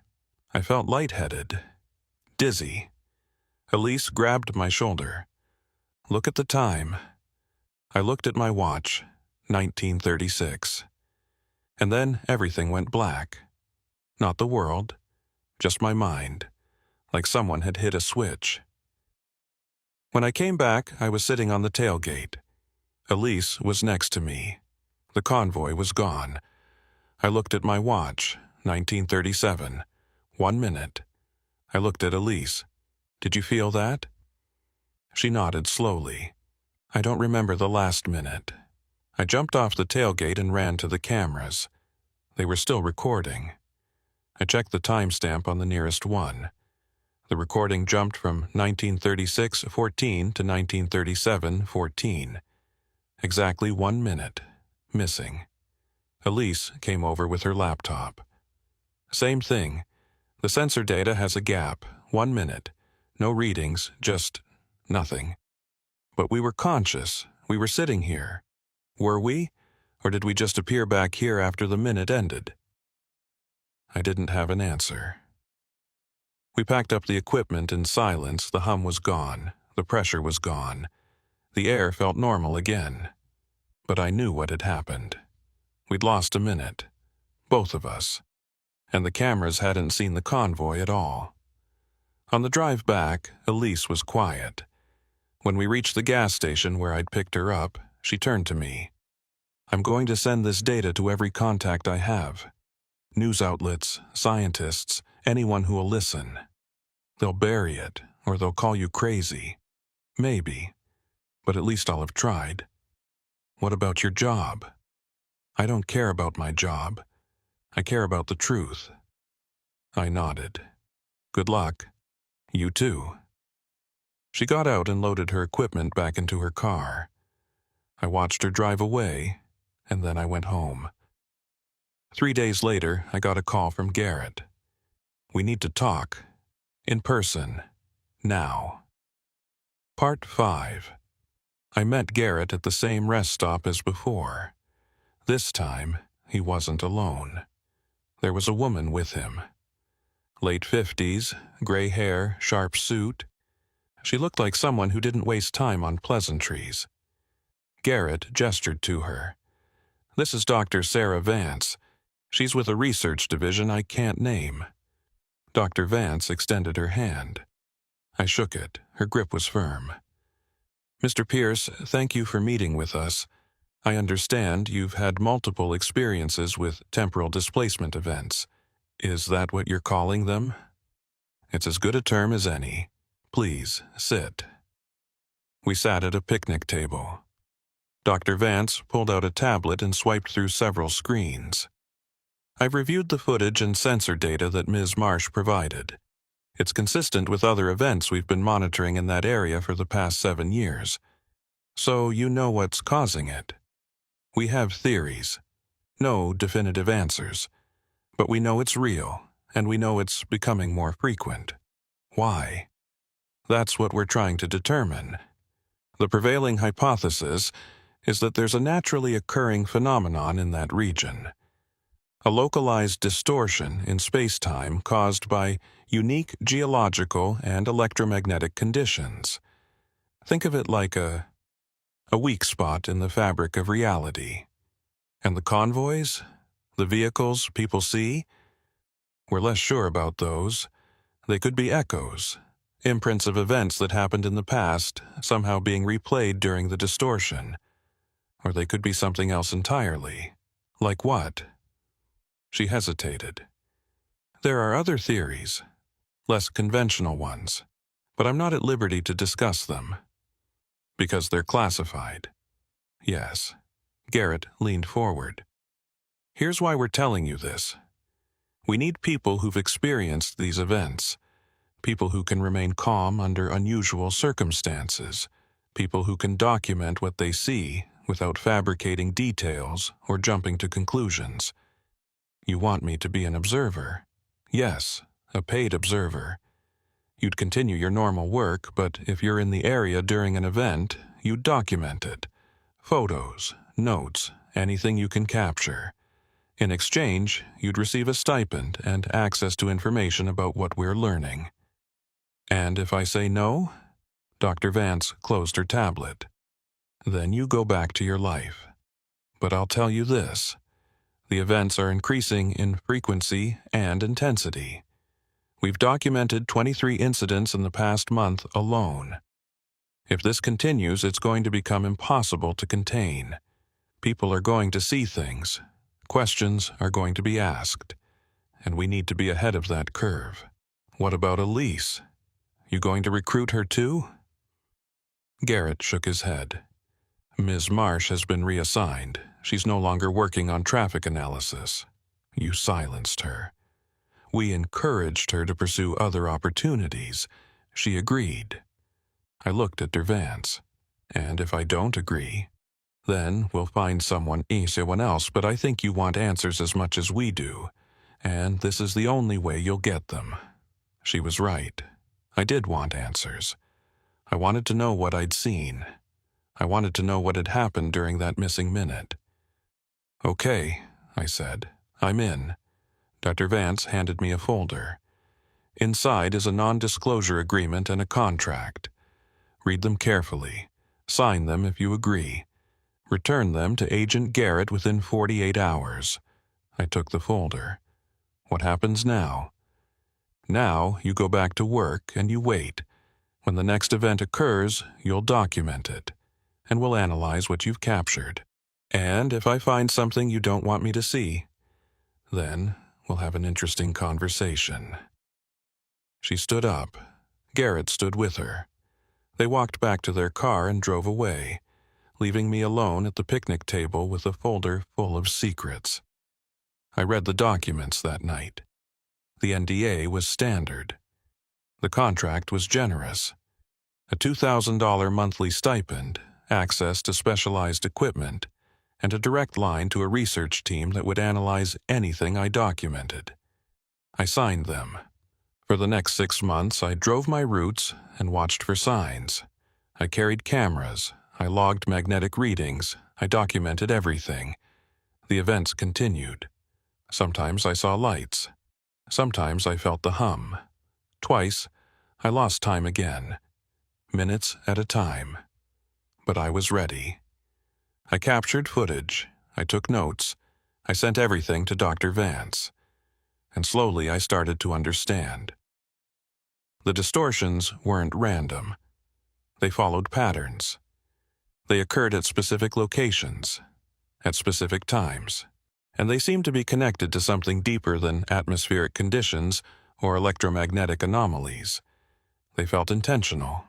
3 weeks ago, I was driving through the corridor at night when I saw the convoy again. Same trucks, same spacing. But this time they didn't disappear. They pulled over. I stopped my tanker and got out. The convoy sat there, engines idling, headlights on. Nobody got out of the vehicles, but I could feel them watching me. I raised my camera and took a photo. When I looked at the screen, the image showed an empty road. But when I looked up, the convoy was still there. I took another photo. Same result.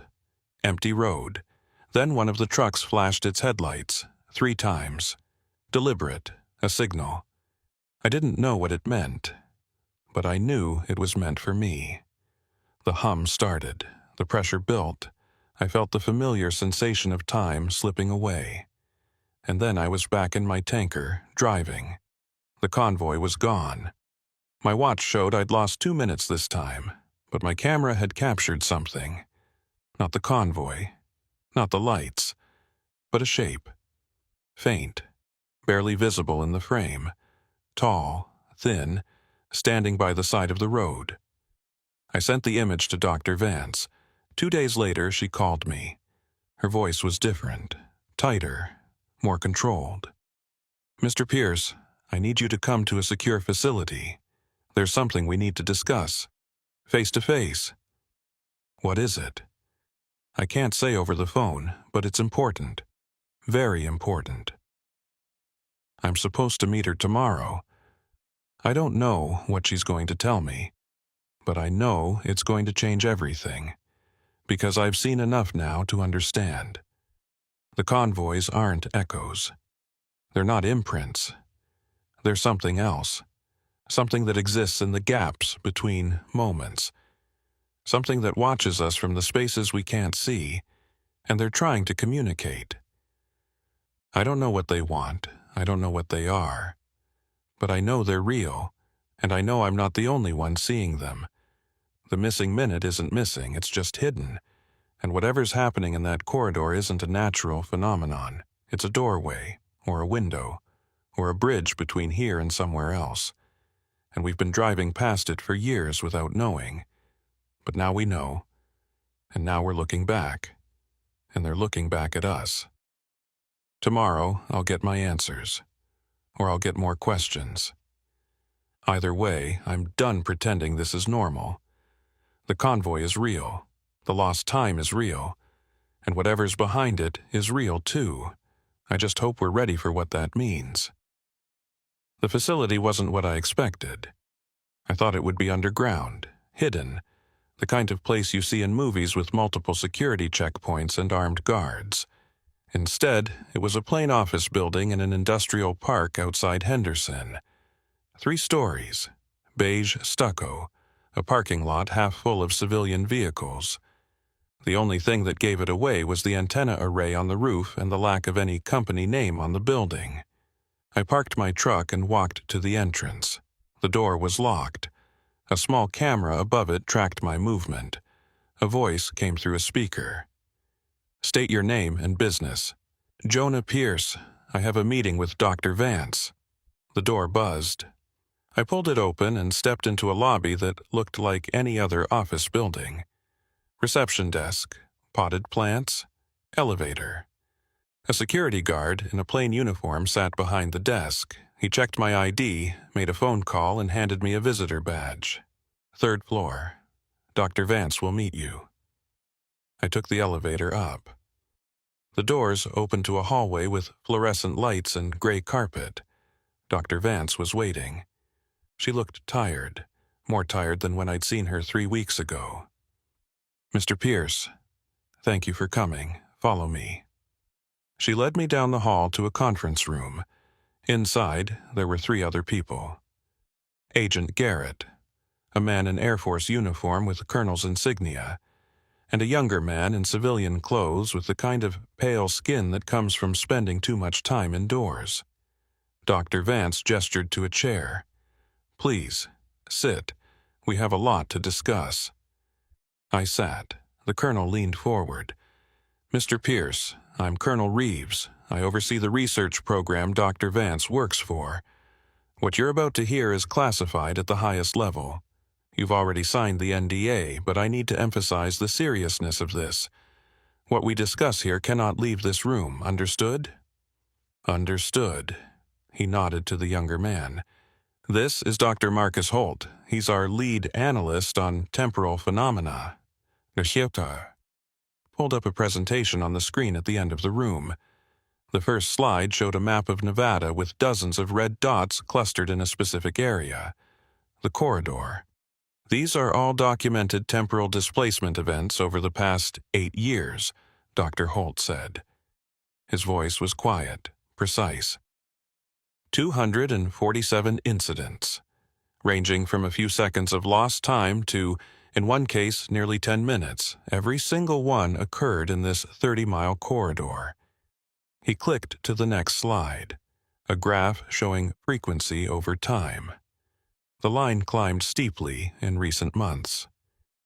"The events are accelerating. We don't know why, but the data suggests we're approaching some kind of threshold, a tipping point." "Tipping point for what?" I asked. Dr. Vance answered. "For whatever's causing this to become permanent or visible to everyone, not just those who happen to be in the right place at the right time." Dr. Holt clicked again. The image that appeared made my stomach drop. It was the photo I'd taken, the faint shape by the side of the road. But this version had been enhanced, cleaned up, amplified. The shape was humanoid, tall, thin, but the proportions were wrong, the limbs too long, the torso too narrow, and it was translucent. I could see the desert behind it, through it. "We've analyzed this image extensively," Dr. Holt said. "It's not a camera artifact. It's not lens flare or motion blur. It's a physical presence that exists partially in our visible spectrum. Partially." "What does that mean?" I asked. "It means it's not entirely here. It exists in multiple states simultaneously. During the temporal displacement events, these entities become more visible, more present. But they never fully cross over." "Entities. You're saying there's more than one?" Dr. Vance nodded. "We've documented 17 distinct figures across multiple events, always humanoid, always with the same general proportions, and always associated with the convoys." Colonel Reeves spoke up. "Here's what we know. The convoys appear during displacement events. They drive specific routes, they follow patterns, and they seem to be monitoring us." "Monitoring for what?" "We don't know, but the behavior is consistent with reconnaissance, observation, data gathering." I looked at the image on the screen, the translucent figure standing by the road, watching. "You said they're trying to communicate. Is that true?" Dr. Vance and the colonel exchanged a glance. She turned back to me. 3 weeks ago, you reported that one of the convoy vehicles flashed its headlights 3 times. We've reviewed historical reports and found 6 other instances of similar signaling behavior. Each time, it was directed at an observer who had experienced multiple displacement events. "They're singling people out, people like you," Garrett added. people who've crossed through the displacement more than once. Why? That's what we're trying to determine. But here's where it gets complicated. Dr. Holt clicked to another slide. This one showed brain scans. We've conducted neurological examinations on everyone who's experienced repeated displacement events, and we've found something. A small structural change in the hippocampus, the area of the brain responsible for memory formation and spatial navigation. My mouth went dry. What kind of change?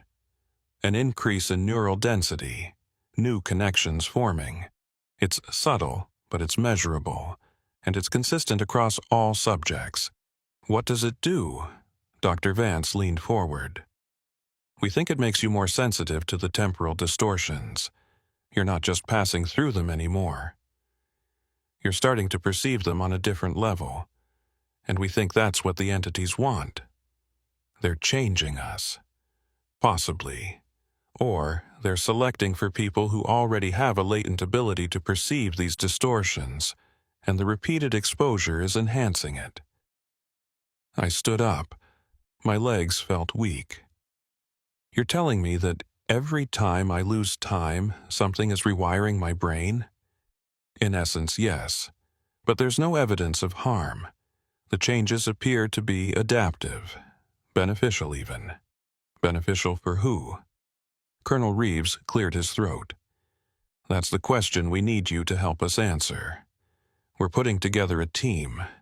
5 observers who've experienced multiple displacement events. You'd be one of them. Your job would be to return to the corridor during predicted high-probability windows and document whatever you encounter. But more importantly, we need you to try to establish contact. Contact? Yes. If these entities are trying to communicate, we need to find a way to communicate back, and we believe the neural changes you're experiencing might make that possible. I sat back down. My head was spinning. What if I say no?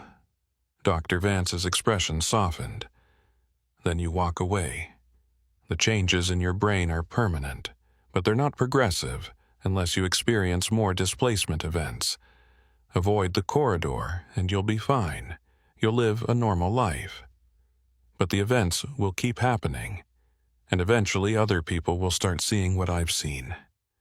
Yes, and when that happens, we'll have chaos, panic, speculation, conspiracy theories. We'd rather get ahead of it. Understand what we're dealing with before it becomes public knowledge. I thought about the convoy. The headlights flashing 3 times. The figure by the road. The feeling I'd had that something was watching me, waiting. When would this start? Colonel Reeves pulled out a folder. Next week, we have a predicted high-probability window based on the magnetic readings and historical patterns. We'd send the team out with full support. Medical personnel on standby, communications equipment, everything you'd need. And if something goes wrong, we extract you immediately. But Mr. Pierce, I'll be honest, this is uncharted territory. We don't know what's going to happen.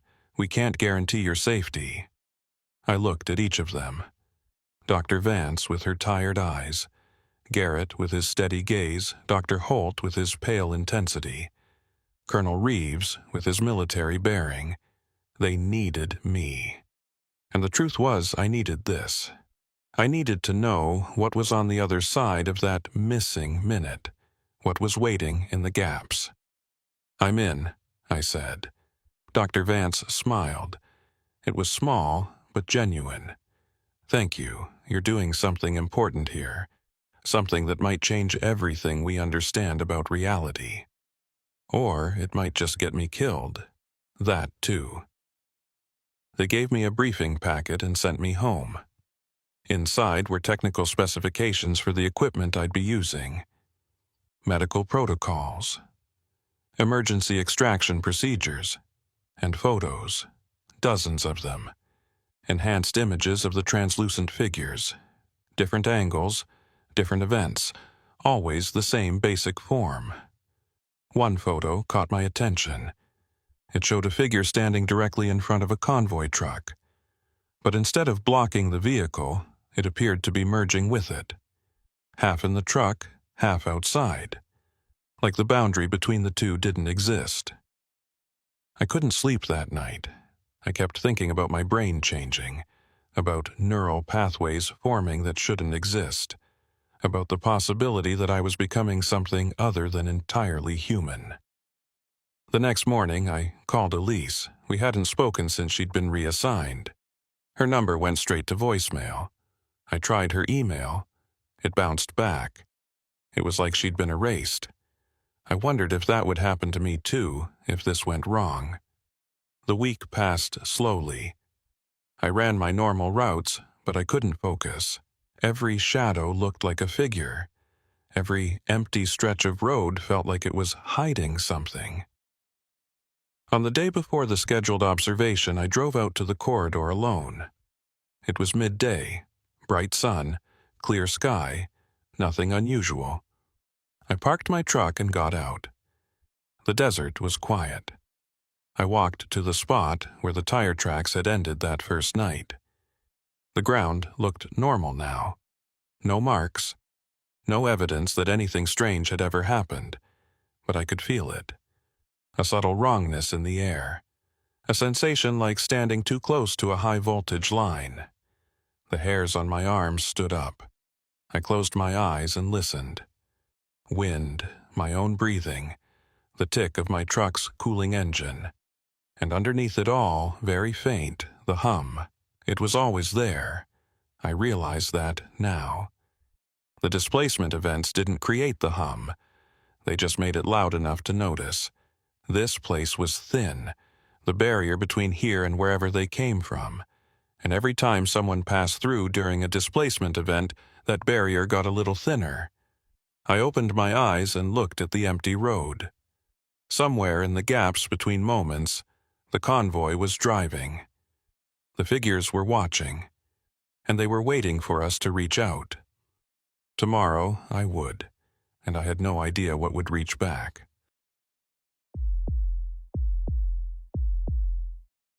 I haul construction equipment for a living, heavy machinery mostly, excavators, bulldozers, compactors, the kind of gear that builds roads and levels ground.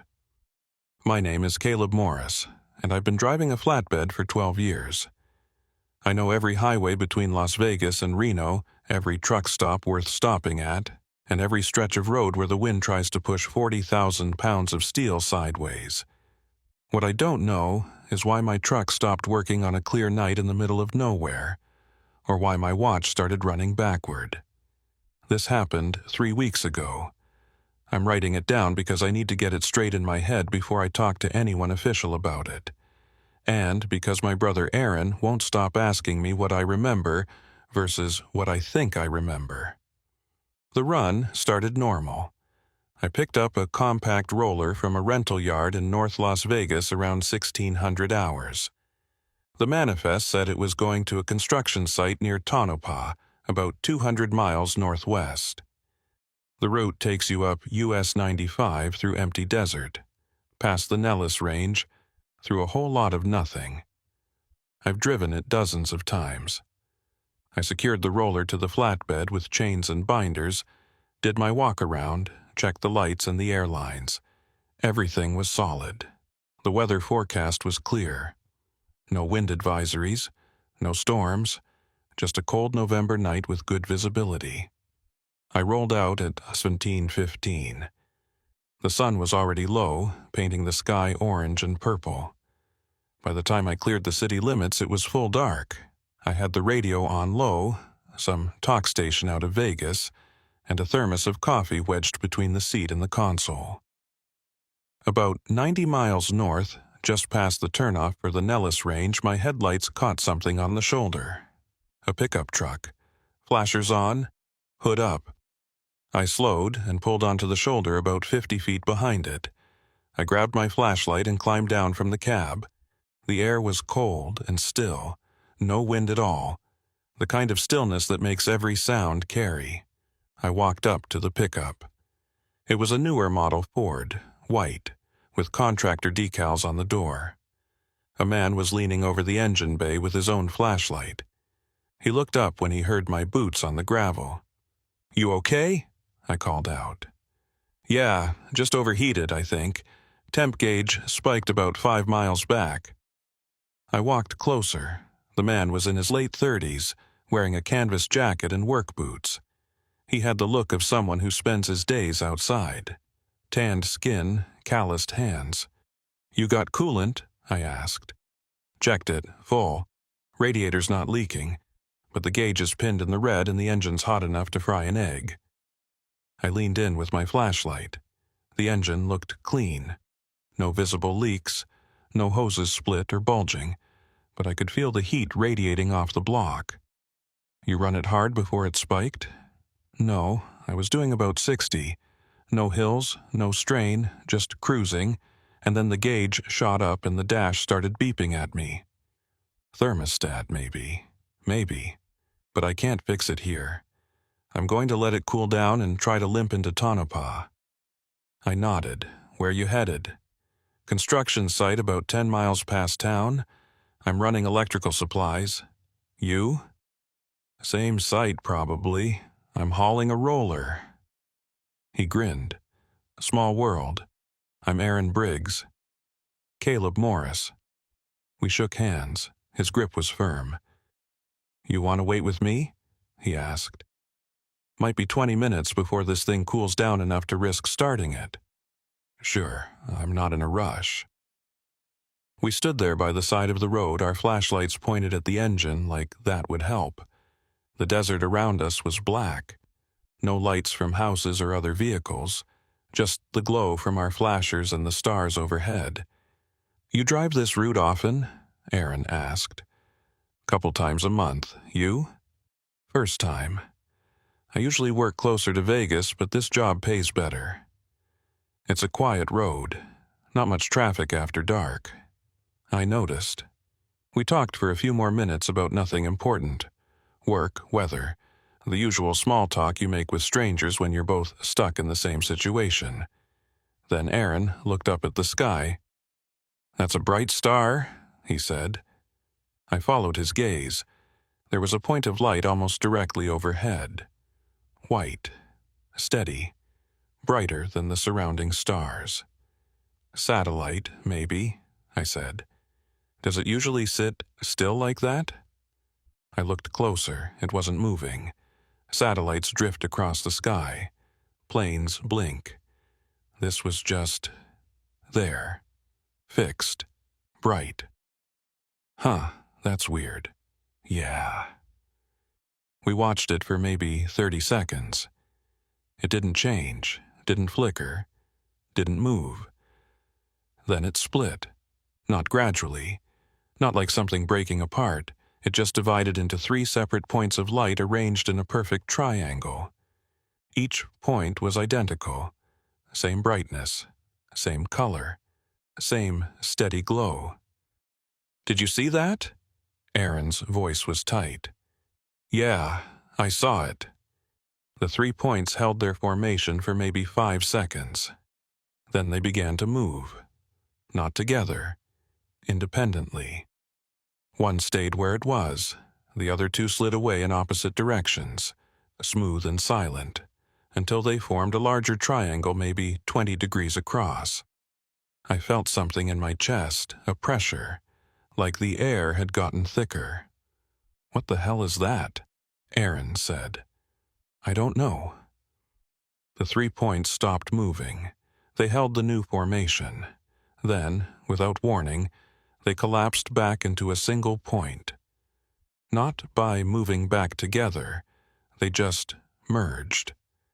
One instant there were 3 lights. The next instant there was 1. The single point stayed for another few seconds. Then it went out. I lowered my eyes and realized I'd been holding my breath. I exhaled and heard Aaron do the same. "You ever see anything like that before?" he asked. "No. You?" "No." We stood there in silence. The desert felt different now, heavier, like something was pressing down on it. Aaron's phone buzzed. He pulled it out and looked at the screen. His face went pale. "What time do you have?" he asked. I checked my watch. 1842. He held up his phone. The display read 1851. "That's 9 minutes off," he said. "Your phone's wrong." My phone syncs to the network. It's never wrong. I pulled out my own phone. The screen showed 1842, same as my watch. Mine says 1842. So does my watch. Your phone's glitching. He shook his head slowly. I checked my phone right before the lights split. It said 1841. Now it says 1851. 10 minutes passed. That's impossible. We've been standing here maybe 5 minutes total. I know, but look. He pulled up his call log. The last call he'd made showed a timestamp of 1753. Below that was a gap. Then a call at 1851, the one that had just come in. "Something's wrong with your phone," I said. But my voice didn't sound convinced. Aaron walked to his truck and checked the dashboard clock. It read 1851. I walked to my truck and checked mine. It read 1842. We stood between our vehicles looking at each other across 20 feet of gravel and 9 minutes of missing time. "This doesn't make sense," Aaron said. "No, it doesn't." I looked up at the sky. The point where the light had been was empty now. Just stars. Normal stars. Nothing unusual, except my watch said one time and Aaron's clock said another, and somewhere in between, something had happened that neither of us could explain. "Try starting your truck," I said. Aaron got in and turned the key. The engine cranked once, twice, then caught. It sounded rough but stable. The temperature gauge had dropped back to normal. "It's running," he called out. "Good, let's get out of here." I climbed back into my flatbed and started the engine. Everything sounded normal. I checked the gauges. Oil pressure good. Air pressure building, coolant temp normal. But my hands were shaking. I pulled back onto the highway. Aaron followed about 100 feet behind. I kept my eyes on the road and tried not to think about the lights. Tried not to think about the 9-minute gap between our clocks. We drove for 20 miles without incident. The road was straight and empty. The desert stretched out on both sides, flat and dark. I kept the radio on, but it was nothing but static now, every channel, just white noise. Then my truck started to lose power. Not suddenly, it was gradual. The engine kept running, but the RPMs dropped. The speedometer needle fell from 65 to 60 to 55. I pressed the throttle. Nothing. The needle kept dropping. I checked the mirrors. Aaron was still behind me, maintaining his distance. His headlights looked normal. My speedometer hit 45, then 40. I tried downshifting. The transmission responded, but the power didn't come back. The engine sounded fine. No knocking, no missing, just a steady hum as the truck continued to slow. I flipped on my flashers and eased onto the shoulder. The truck rolled to a stop. I looked at the tach. It showed 1200 RPM. Idling, normal. I tried giving it throttle. The RPM gauge didn't move. The pedal went to the floor, but the engine stayed at idle. Aaron pulled up behind me and got out. I climbed down to meet him. "What happened?" he asked. "Lost power. Throttle's not responding." "Engine still running?" "Yeah, but it won't rev." We walked to the front of the truck. I popped the hood and we both leaned in with our flashlights. Everything looked normal. No loose wires, no broken connections. "Try it again," Aaron said. I climbed back in the cab and pressed the throttle. Nothing. The engine stayed at idle. I got back out. It's like the throttle cable's disconnected, but I can feel resistance when I press it. Electrical, maybe. Maybe. I was about to say something else when I noticed the light. Not overhead this time. On the horizon. To the east. A faint glow, like distant headlights, but it wasn't moving. It was just sitting there, maybe 5 miles out, a steady pale light against the black. "You see that?" I pointed. Aaron turned. "Yeah, what is it?" "I don't know, but it's not moving." We watched it for a minute. The light didn't change, didn't get brighter or dimmer, just held steady. Then a second light appeared next to it, then a third, all in a row, evenly spaced. "Those look like runway lights," Aaron said. "There's no airport out here." "I know." The lights stayed for maybe 30 seconds. Then they went out. All three at once. I felt that pressure in my chest again. Stronger this time, like something heavy was sitting on my sternum. "I don't like this," Aaron said. "Neither do I." I walked back to my truck and tried the ignition again. This time, when I pressed the throttle, the engine responded. The RPMs climbed. I could hear the turbo spool up. Everything sounded normal. I got out and looked at Aaron. "It's working now." Just like my truck. Overheated, then it was fine. "You think they're connected?" "Your truck, my truck, the lights." "I don't know what to think, but I know I want to keep moving." Agreed. We got back in our vehicles and pulled onto the highway. I kept my speed at 60 and watched the mirrors. Aaron stayed close behind. The road ahead was empty. The stars overhead looked normal. No more lights. No more splitting points. But my chest still felt tight. I checked my watch, 19:07. I checked the dashboard clock, 19:16. The gap had grown. My watch and my truck's clock were now 9 minutes apart, and I had no idea which one was telling the truth. We drove another 40 miles in silence. The radio was still dead. Every station was static. I tried my phone. No signal, not even a searching indicator. Just blank bars. I kept checking the clocks. My watch stayed consistent with itself, ticking forward second by second. But every time I looked at the dashboard, the time had jumped ahead. Not smoothly. In gaps. I'd look away for what felt like 2 minutes, look back, and 5 minutes had passed on the dash. By the time we reached the outskirts of Tonopah, my watch read 1953 and the dashboard read 2019. A 26-minute difference. I pulled into a truck stop on the edge of town. Aaron followed. We parked side by side and got out. The fluorescent lights above the pumps felt harsh after the darkness of the highway. "What time do you have?" I asked. Aaron checked his phone. 2019. I showed him my watch. 1953. "Your watch stopped?" "No, it's running, but it's running slower than everything else."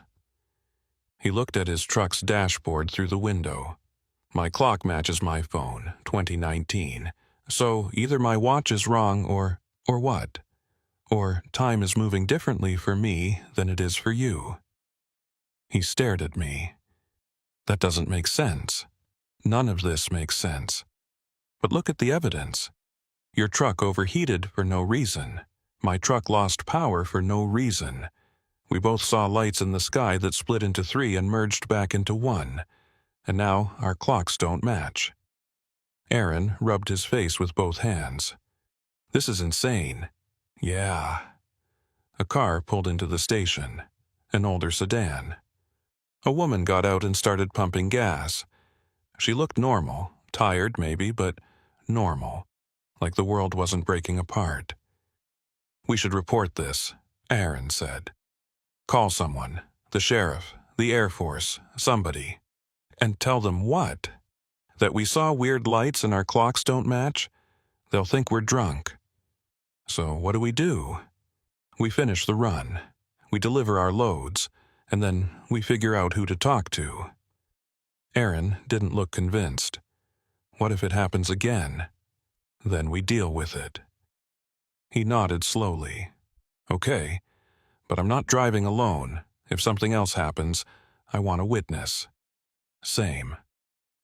We topped off our fuel and got back on the road. The construction site was another 12 miles north.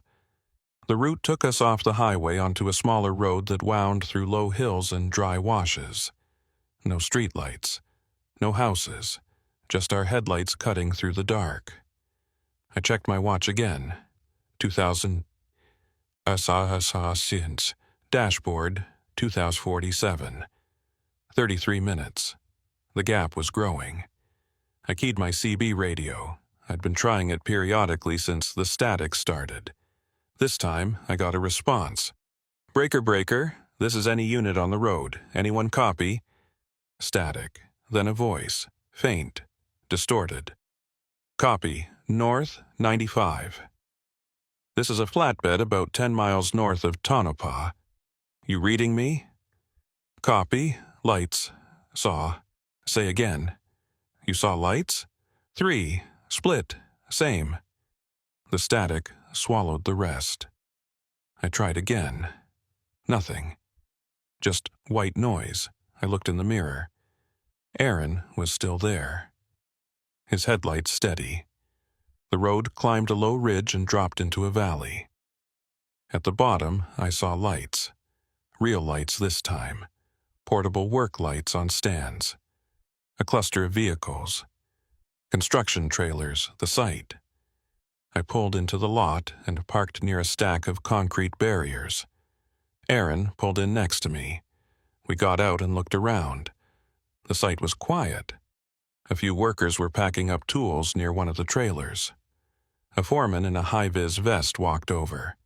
"You the delivery from Vegas?" he asked. "Yeah, flatbed with a roller and electrical supplies."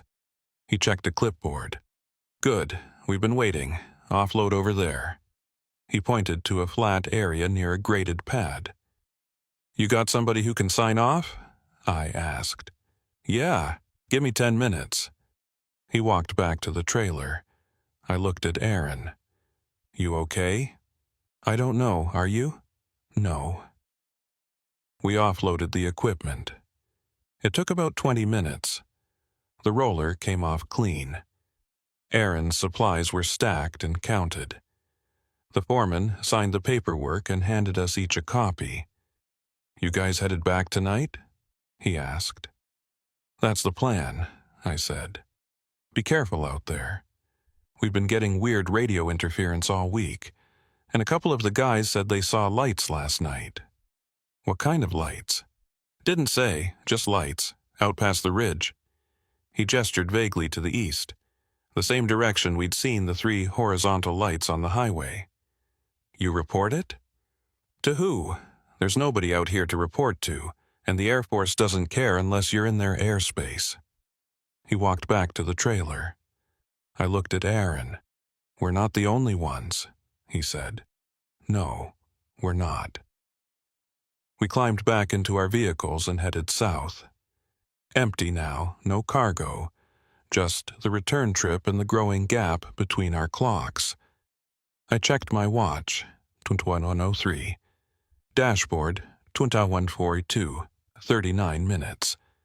I did the math. If the gap kept growing at this rate, by the time I got back to Vegas, my watch would be over an hour behind. The thought made my hands tighten on the wheel. We made it about 30 miles before it happened again. This time, it wasn't a loss of power. It was the opposite. My speedometer jumped from 65 to 80 without me touching the throttle.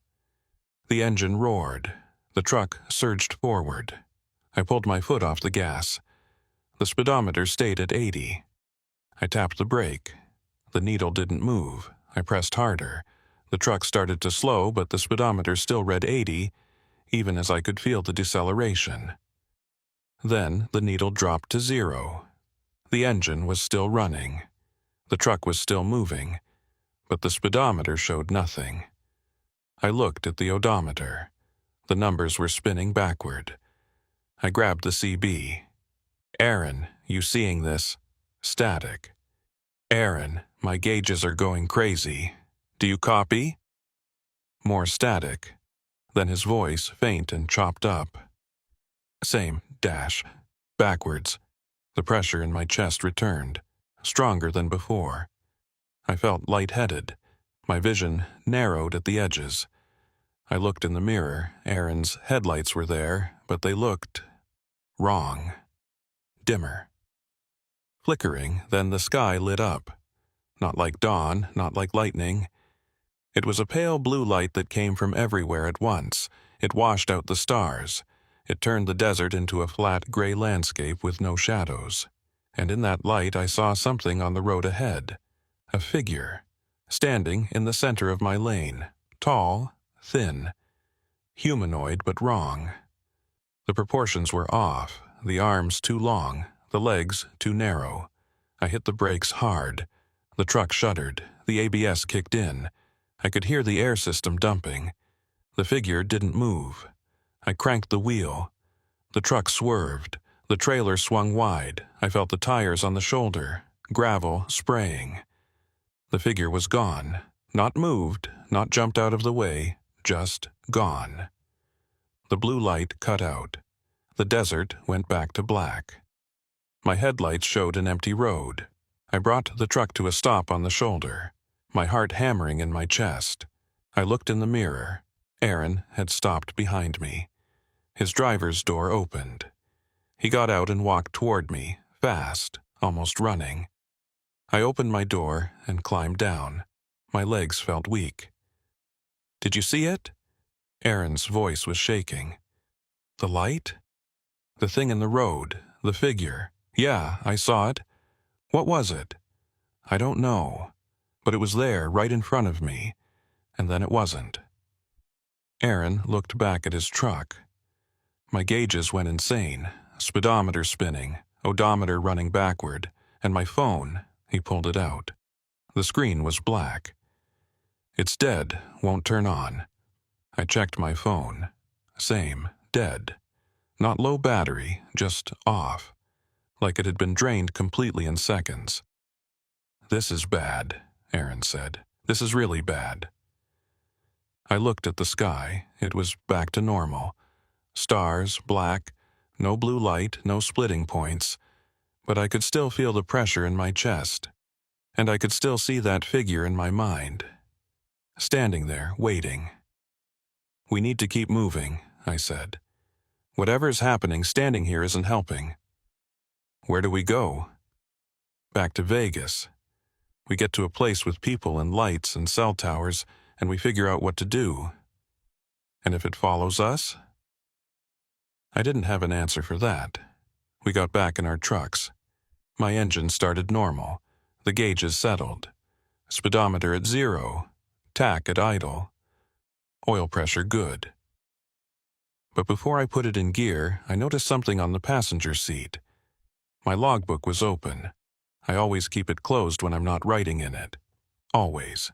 It's a habit drilled into me from years of DOT inspections. I picked it up. The page was open to today's date. There were entries in my handwriting, times and locations, but I didn't remember writing them. 2043.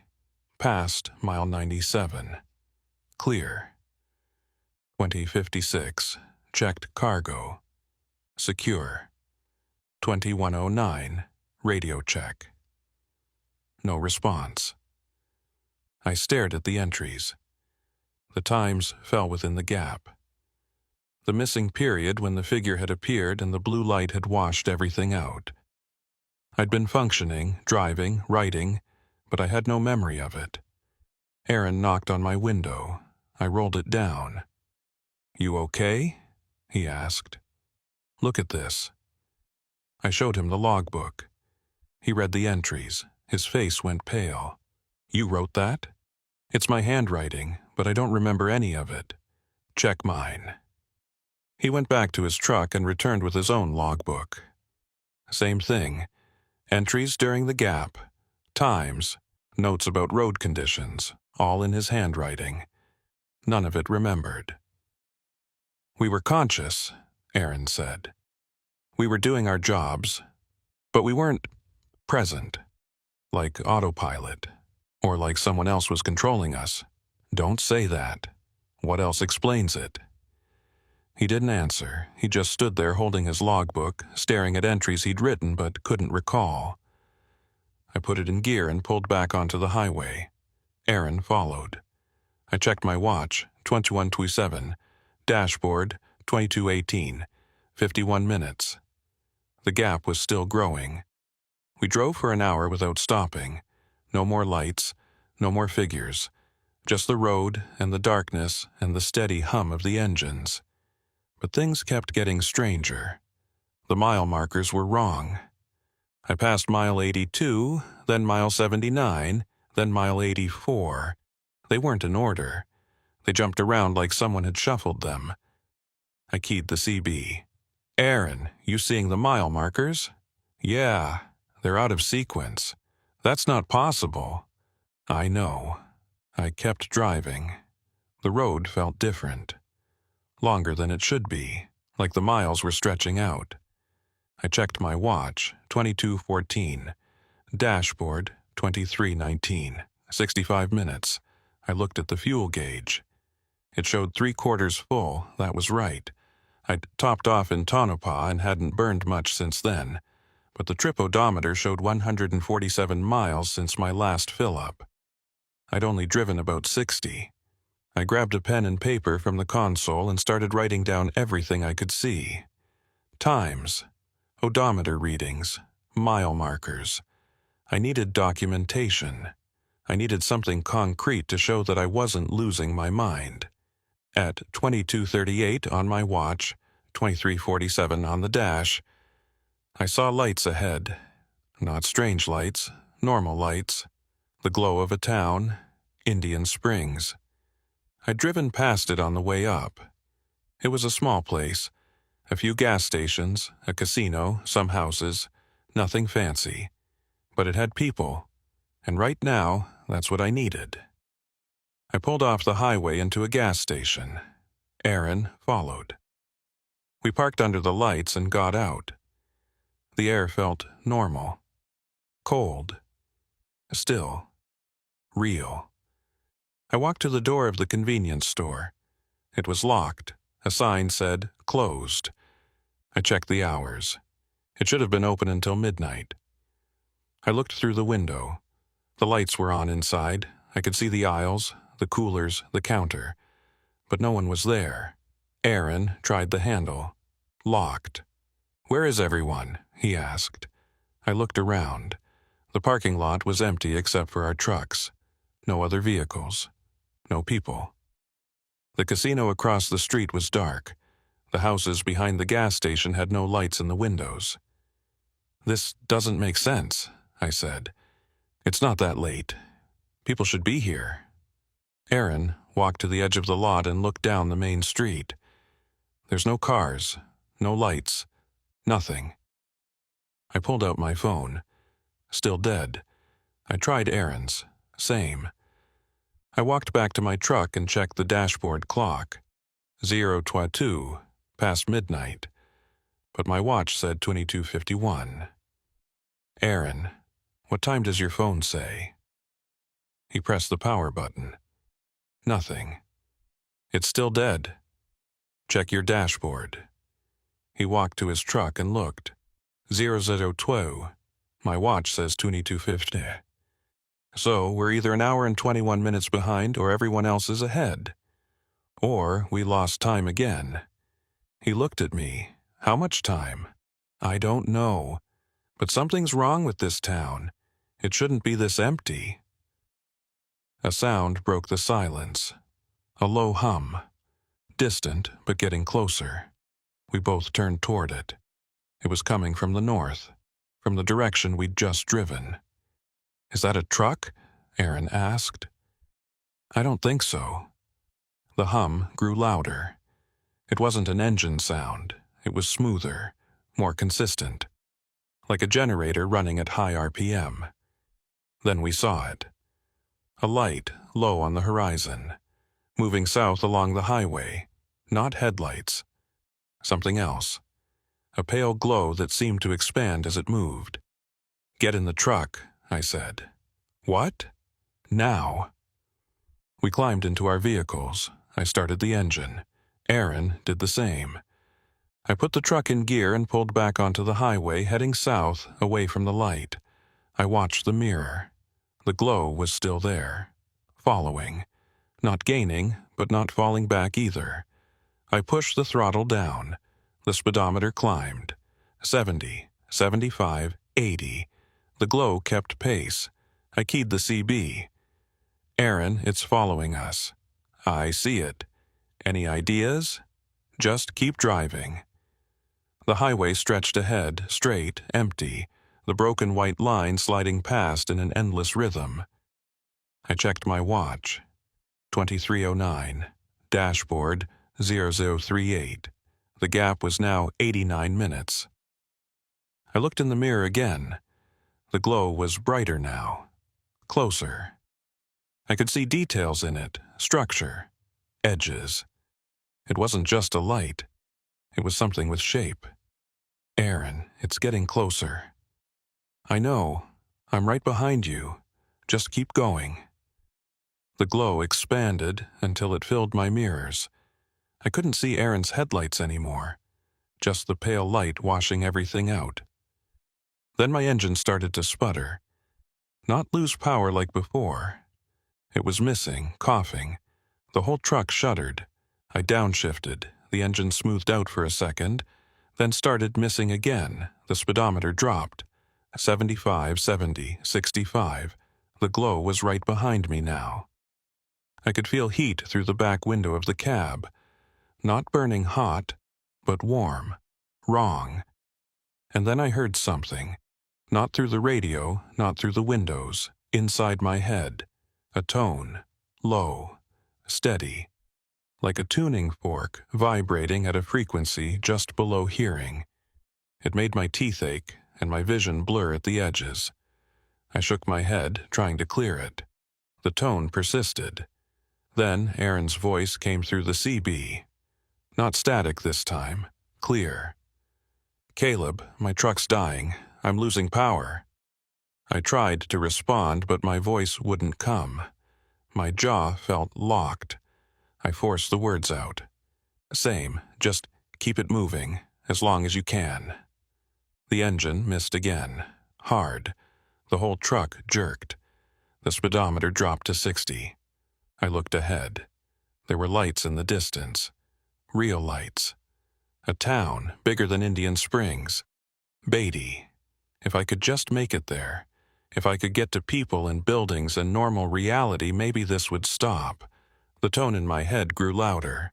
I could feel it vibrating through my skull, down my spine, into my chest. My vision tunneled. The edges of the world went gray. I bit down on my tongue. The pain snapped me back to focus. The metallic taste of blood filled my mouth. The engine coughed. The RPMs dropped. 55 by ampere. 50. The glow was all around me now. I couldn't see anything in the mirrors except white light. And in that light I saw movement. Shapes. Multiple figures. Not on the road. Inside the glow itself. Moving parallel to my truck. Keeping pace. They were tall and thin like the one I'd seen before, but there were more of them now. 4, 5, 6. I couldn't count them. They flickered in and out of visibility like they were phasing between states of existence. 45 mph an hour. 40. The tone reached a crescendo. I felt something shift inside my chest. Not pain, but a sensation like my heartbeat had fallen out of rhythm with itself. I looked at the dashboard clock. The numbers were spinning, not forward or backward, just scrambling. 0147, 2319, 1205, 0033. Random times flickering past.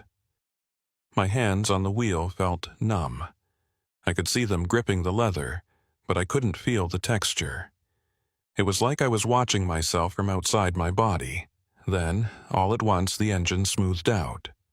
The missing stopped. The RPMs climbed back up. The tone cut off, the sensation in my chest released. Feeling flooded back into my hands. I looked in the mirror. The glow was gone. Just darkness. And Aaron's headlights, normal. Steady. But I could still see after images. The shapes in the light. The figures moving alongside us. They were burned into my vision like I'd stared at the sun. I eased off the throttle and let the truck slow naturally. I pulled onto the shoulder. Aaron pulled up beside me. We got out. The air was cold and clear. No hum. No pressure in my chest. Nothing unusual. Except I could taste blood from where I'd bitten my tongue. "What just happened?" Aaron asked. His voice was hoarse. "I don't know, but it's gone." "Did you see them? The things in the light?" "Yeah, I saw them." "How many?" "I don't know, 6, maybe more." He rubbed his face with both hands. They were moving with us, not chasing, just accompanying. Like they were studying us. Yeah. I looked back down the highway, empty, dark, no sign of the glow. But I knew it had been real. We'd both seen it. "We're almost to Beatty," I said. "Let's get there. Find a place with people. And we figure out what to do next." Agreed. Before we got back in, I walked around my truck. Standard post-incident check. Tires, lights, frame. Everything looked normal. Except for one thing. On the driver's side door, near the handle, there was a mark, a perfect circle, about the size of a quarter. The paint inside it was darker than the surrounding area. Not burned, not scratched, just changed. Like the color had been altered at a molecular level. I touched it. The surface felt smooth, normal temperature. But when I pulled my hand away, my fingertips tingled. "Aaron, look at this." He came over and examined the mark. "What is it?" "I don't know. It wasn't there before." "You sure?" "I do a walk around every time I stop. I would have seen this." He pulled out his phone to take a picture. Still dead. He cursed under his breath. "Check your truck," I said. He walked back and examined his driver's side door. "I've got one too. Same spot, same size." We stood there in the dark, looking at marks that shouldn't exist on vehicles that had been touched by something we couldn't name. "We need to document this," Aaron said. "Even without cameras, measurements, descriptions, everything." I pulled out my notepad and sketched the mark. Diameter approximately 2 centimeters. Perfectly circular. Color shift from white to dark gray. No texture change. Location 15 centimeters above door handle. Aaron did the same in his logbook. When we were done, we got back in our vehicles and drove the last 10 miles in silence. Beatty appeared ahead, a small cluster of lights in the desert. Hotels, gas stations, a few restaurants. I pulled into a truck stop that looked open. Aaron followed. We parked and got out. The place was busy. Other trucks, cars, people moving in and out of the building. Normal activity, normal sounds. I walked inside. The fluorescent lights were harsh but welcome. There were other drivers at the counter, getting coffee, paying for fuel. A clerk was working the register. Everything looked normal. I checked my phone, still dead. I walked to the clerk. "Excuse me, what time is it?" She glanced at the clock on the wall. 12:47. I looked at my watch, 20:36. "You sure?" I asked. "Yeah, why?" "My watch says something different." She shrugged. "Watches die? You want to buy a new one?" "No, thanks." I walked back outside. Aaron was standing by his truck, staring at the sky. "What time did she say?" he asked. 12:47. My dashboard says 0047, 1 hour ahead of my watch, same as before. So we're still out of sync. Yeah. I looked at the sky. It was normal. Stars. Black. Nothing unusual. But I knew what I'd seen. The lights splitting into three. The figure in the road. The glow following us. All of it was real. And somewhere between Tonopah and here, we'd lost over an hour. Not lost it. Lived through it differently than the rest of the world. We need to talk to someone, Aaron said. Someone official. Someone who can tell us what's going on. I know, but who? The Air Force. They run the test range. They must see this stuff all the time. And if they tell us to keep quiet, then at least we tried. I nodded. Okay. First thing tomorrow, we find someone to talk to. But tonight, I'm not driving anymore. I'm getting a room and sleeping with the lights on. Same. We checked into the motel next to the truck stop. Separate rooms. I locked the door, left every light on, and sat on the bed with my notepad. I wrote down everything I could remember. The times, the lights, the figure, the glow, the gaps in our clocks. When I was done, I had 3 pages of notes that read like fiction. But it wasn't fiction. It was real, and I had a witness. I set an alarm on my watch for 0600, or whatever that translated to in real time, and lay down without undressing. I didn't think I'd sleep, but exhaustion pulled me under within minutes. I dreamed about the figure in the road, standing there, watching, waiting. And behind it, 3 points of light in the sky, splitting and merging in an endless pattern. Part 4. The alarm woke me at what my watch claimed was 0603. The room was bright with morning sun. I checked the clock on the nightstand. It read 0732, nearly 90 minutes ahead of my watch now. I got up, splashed water on my face, and walked outside.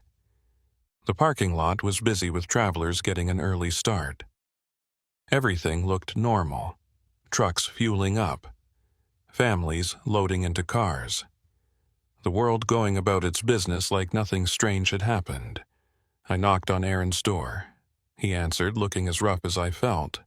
Eyes bloodshot, hair sticking up. "What time is it?" he asked.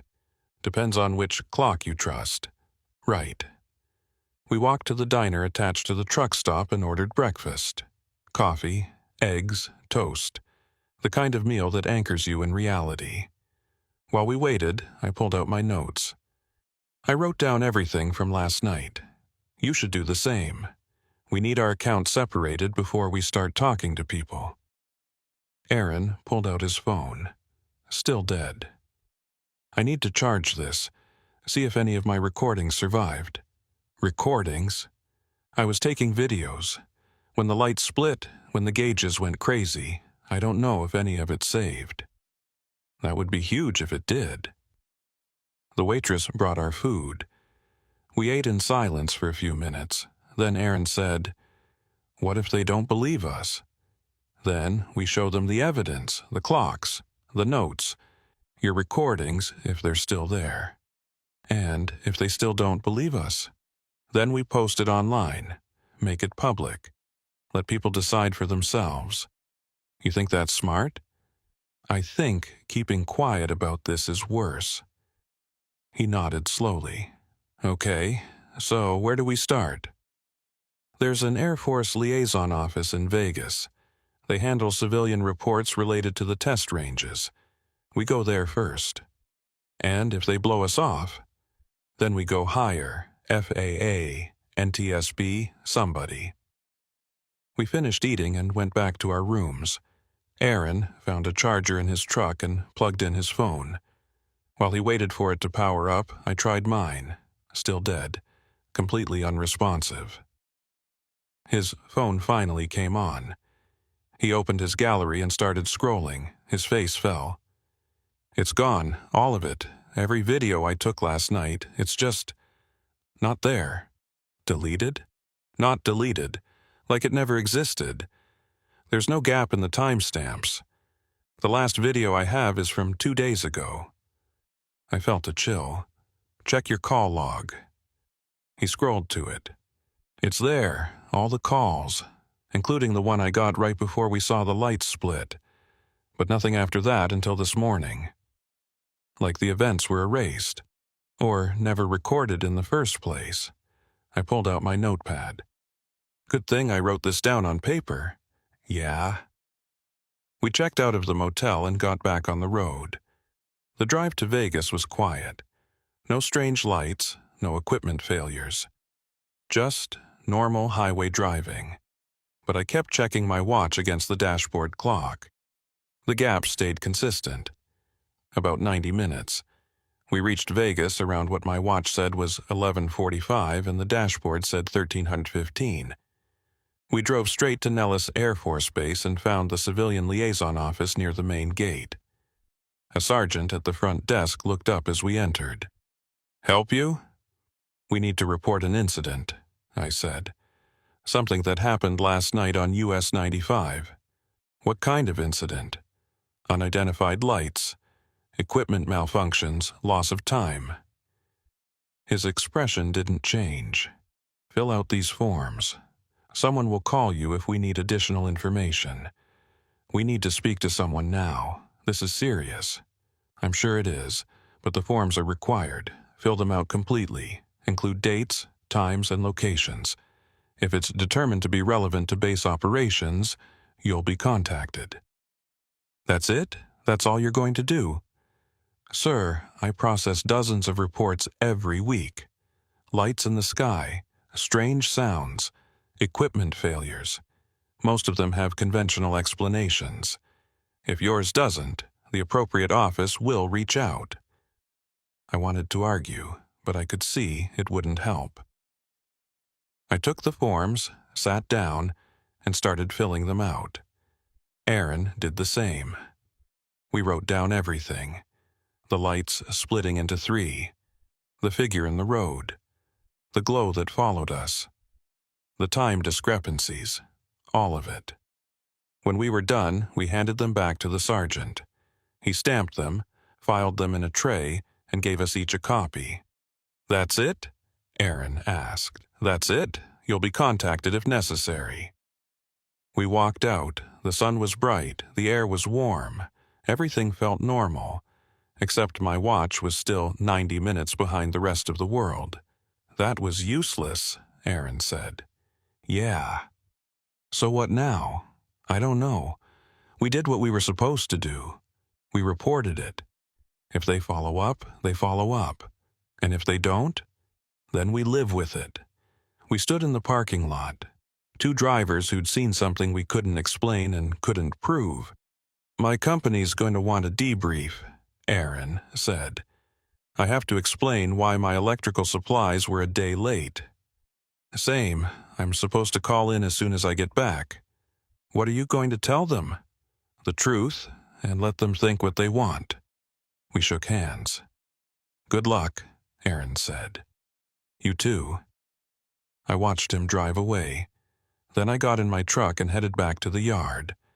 My dispatcher called halfway there. "Where the hell have you been? You were supposed to check in last night." "I did the delivery. Took longer than expected." "Your GPS tracker went offline for 6 hours. What happened?" "I don't know. Equipment malfunction, maybe." "Get back here. We need to download the logs and check the system." "On my way." I hung up and kept driving. The city around me looked normal. Traffic, buildings, people going about their lives. None of them knew what I'd seen. None of them would believe me if I told them. I got back to the yard at 14:30, according to the world's time. My watch said 1300. The mechanic pulled the diagnostic logs from my truck's computer. He frowned at the screen. "That's weird," he said. "What?" "There's a 6-hour gap in the logs. From 2000 last night to 0200 this morning. No data, like the system was completely offline. But the truck was running. I know. That shouldn't be possible. The computer logs everything as long as the engine's on. So, what does that mean? It means either the system glitched or something interfered with it so completely that it couldn't record anything. He ran a full diagnostic. Everything came back normal, no faults, no errors, just that 6-hour gap. "I'll file a report with the manufacturer," he said. "See if this is a known issue." "Thanks." I went home. I charged my phone. It powered on, but there was no data from last night. No photos, no messages. Nothing between 1900 yesterday and 0700 this morning. Like those hours had been erased. I sat on my couch and stared at my notepad. 3 pages of handwritten notes, the only proof I had that any of it happened. That and Aaron, and the 90-minute gap between my watch and the rest of the world. 3 days passed. I went back to work. I ran normal routes. Everything was fine. Then I got a call from a number I didn't recognize. "Mr. Morris?" The voice was male, professional, measured. "Yeah." "My name is Dr. Nathan Graves. I'm with the research division of the Department of Defense. I'd like to speak with you about the report you filed with the Air Force Liaison Office." "Okay." "Not over the phone, in person. Are you available tomorrow at 1400? "Where?" "There's a building in Henderson. I'll text you the address. Come alone. Bring your notes." "How do you know I have notes?" "Because people who experience what you experienced always take notes. It's a coping mechanism, a way to anchor the memory. I'll see you tomorrow." He hung up. I looked at my watch. It still showed a time 90 minutes behind every other clock I encountered. And I knew that whatever I'd seen on that highway wasn't over. It was just beginning, part 5. The address Dr. Graves texted me led to an unremarkable office building in an industrial park. 3 stories. Tinted windows. A small parking lot. No signs indicating what companies operated inside. I parked my truck and walked to the entrance. The door was locked. A camera above it tracked my movement. A voice came through a speaker. "State your name." "Caleb Morris. I have a meeting with Dr. Graves." The door buzzed. I pulled it open and stepped into a lobby that looked like any other office building. Elevator, potted plant, generic carpet. A woman in business casual sat at a desk. "Second floor, he's expecting you." I took the elevator up. The doors opened to a hallway with several unmarked doors. One was open. A man stood in the doorway. Late 40s, gray at the temples, sharp eyes behind wire-rimmed glasses. "Mr. Morris, I'm Nathan Graves. Thank you for coming." We shook hands. His grip was firm but not aggressive. He gestured to the room. "Please, come in." It was a conference room. Table, chairs, a screen on one wall. Nothing unusual except for the documents spread across the table. Papers, photos, charts. "Have a seat," he said. I sat. He sat across from me and folded his hands on the table. "You filed a report 3 days ago about an incident on US 95. Unidentified lights, equipment malfunctions, temporal anomalies. Is that correct?" "Yes." "And you have notes?" I pulled out my notepad and slid it across the table. He opened it and read in silence for several minutes. When he finished, he looked up. "This is very detailed, very precise. You have an excellent memory." I wrote it down as soon as I could. I didn't want to forget anything. "Smart. Tell me, Mr. Morris, have you experienced any physical symptoms since the incident? Headaches, nausea, disorientation?" "No, just the time thing." "The discrepancy between your watch and other clocks?" "Yes, it's still there. My watch is about 90 minutes behind everything else." He nodded slowly. "Have you noticed any other anomalies? Objects appearing in different places than you left them? Conversations you don't remember having?" No, nothing like that. Good. That suggests the effect was localized to the time perception rather than memory or spatial orientation. What effect? He leaned back. Mr. Morris, what you experienced is called a temporal displacement event. It's rare, but it's been documented in this region approximately 300 times over the past 15 years. 300 times? Yes. Most incidents involve a few seconds or minutes of lost time. Some, like yours, involve more significant discrepancies. And a small number involve physical phenomena, lights, equipment failures, unidentified figures. So this is known. By a very small group, yes. The general public is unaware, and we prefer to keep it that way. Why? Because we don't fully understand what causes it, and because public knowledge would create panic and speculation that wouldn't help anyone. What does cause it? He was quiet for a moment. Then he pulled a photo from the stack on the table and slid it toward me. It showed a night sky with 3 points of light arranged in a triangle. This was taken by a military aircraft 6 months ago. Same region where you experienced your incident. Same configuration. One light splitting into 3. I stared at the photo. What is it? We don't know. The prevailing theory is that it's a natural phenomenon, a localized distortion in space-time caused by unique geological and electromagnetic conditions in this area. The Nellis Range sits on top of several geological fault lines and has unusual magnetic properties. Under certain conditions, these properties interact in ways that create temporary anomalies. Anomalies that split lights into 3 and make people lose time. Yes.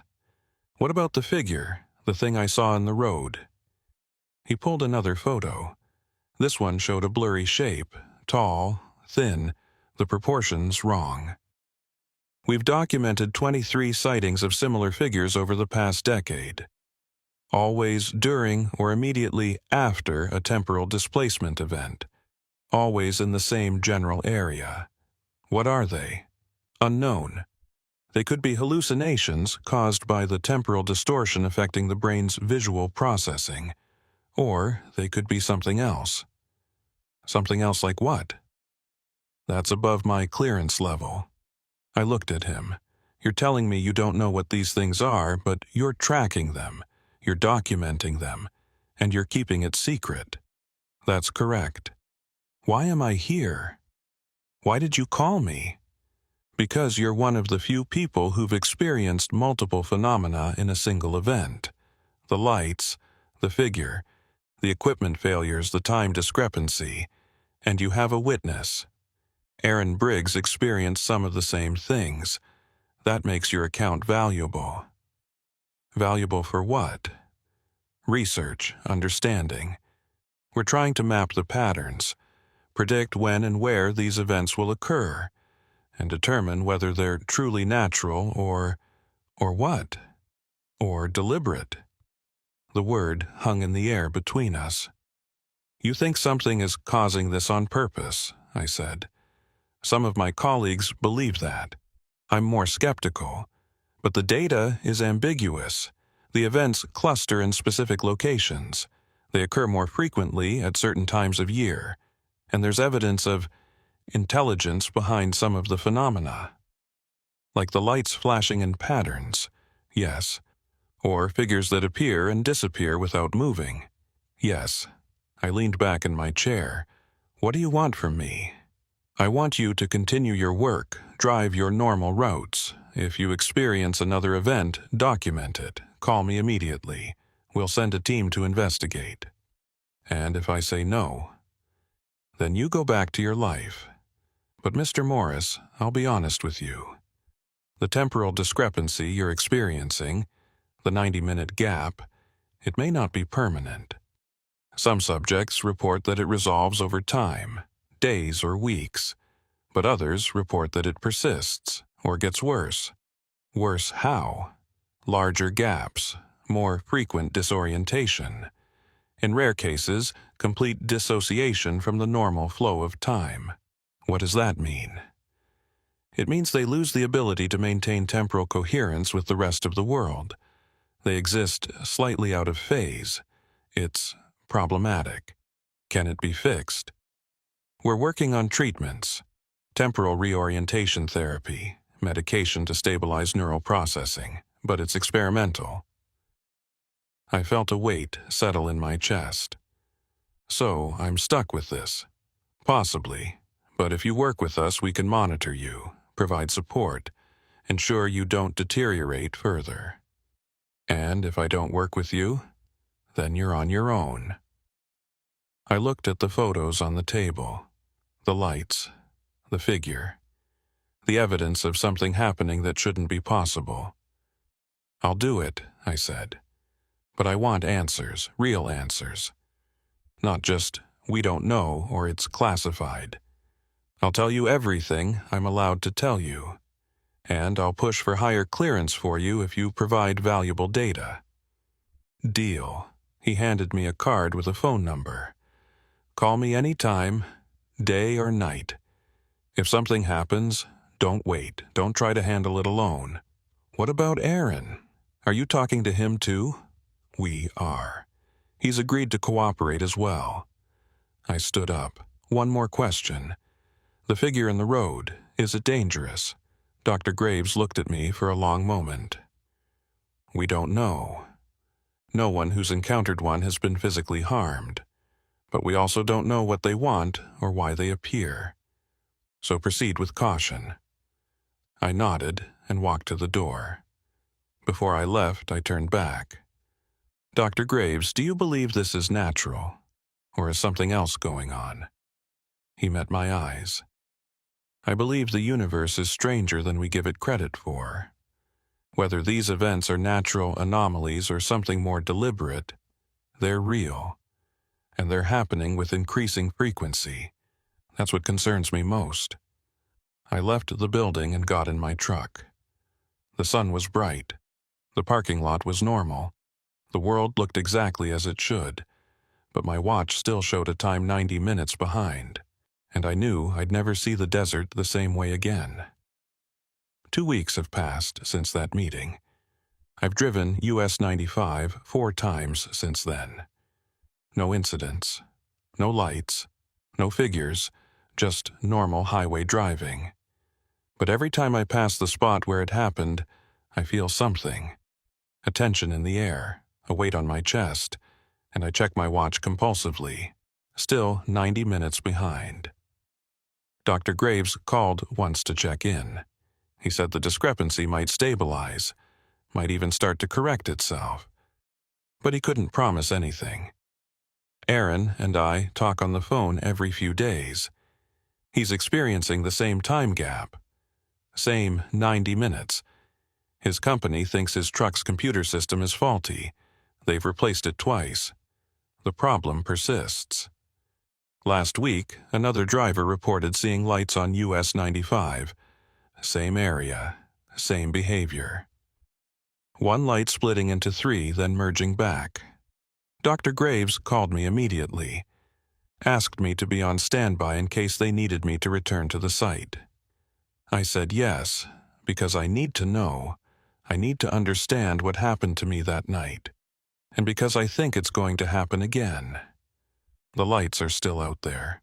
The figures are still appearing. And the gaps in time are getting more frequent. Whatever is happening in that desert corridor, it's not stopping. It's accelerating, and I'm right in the middle of it.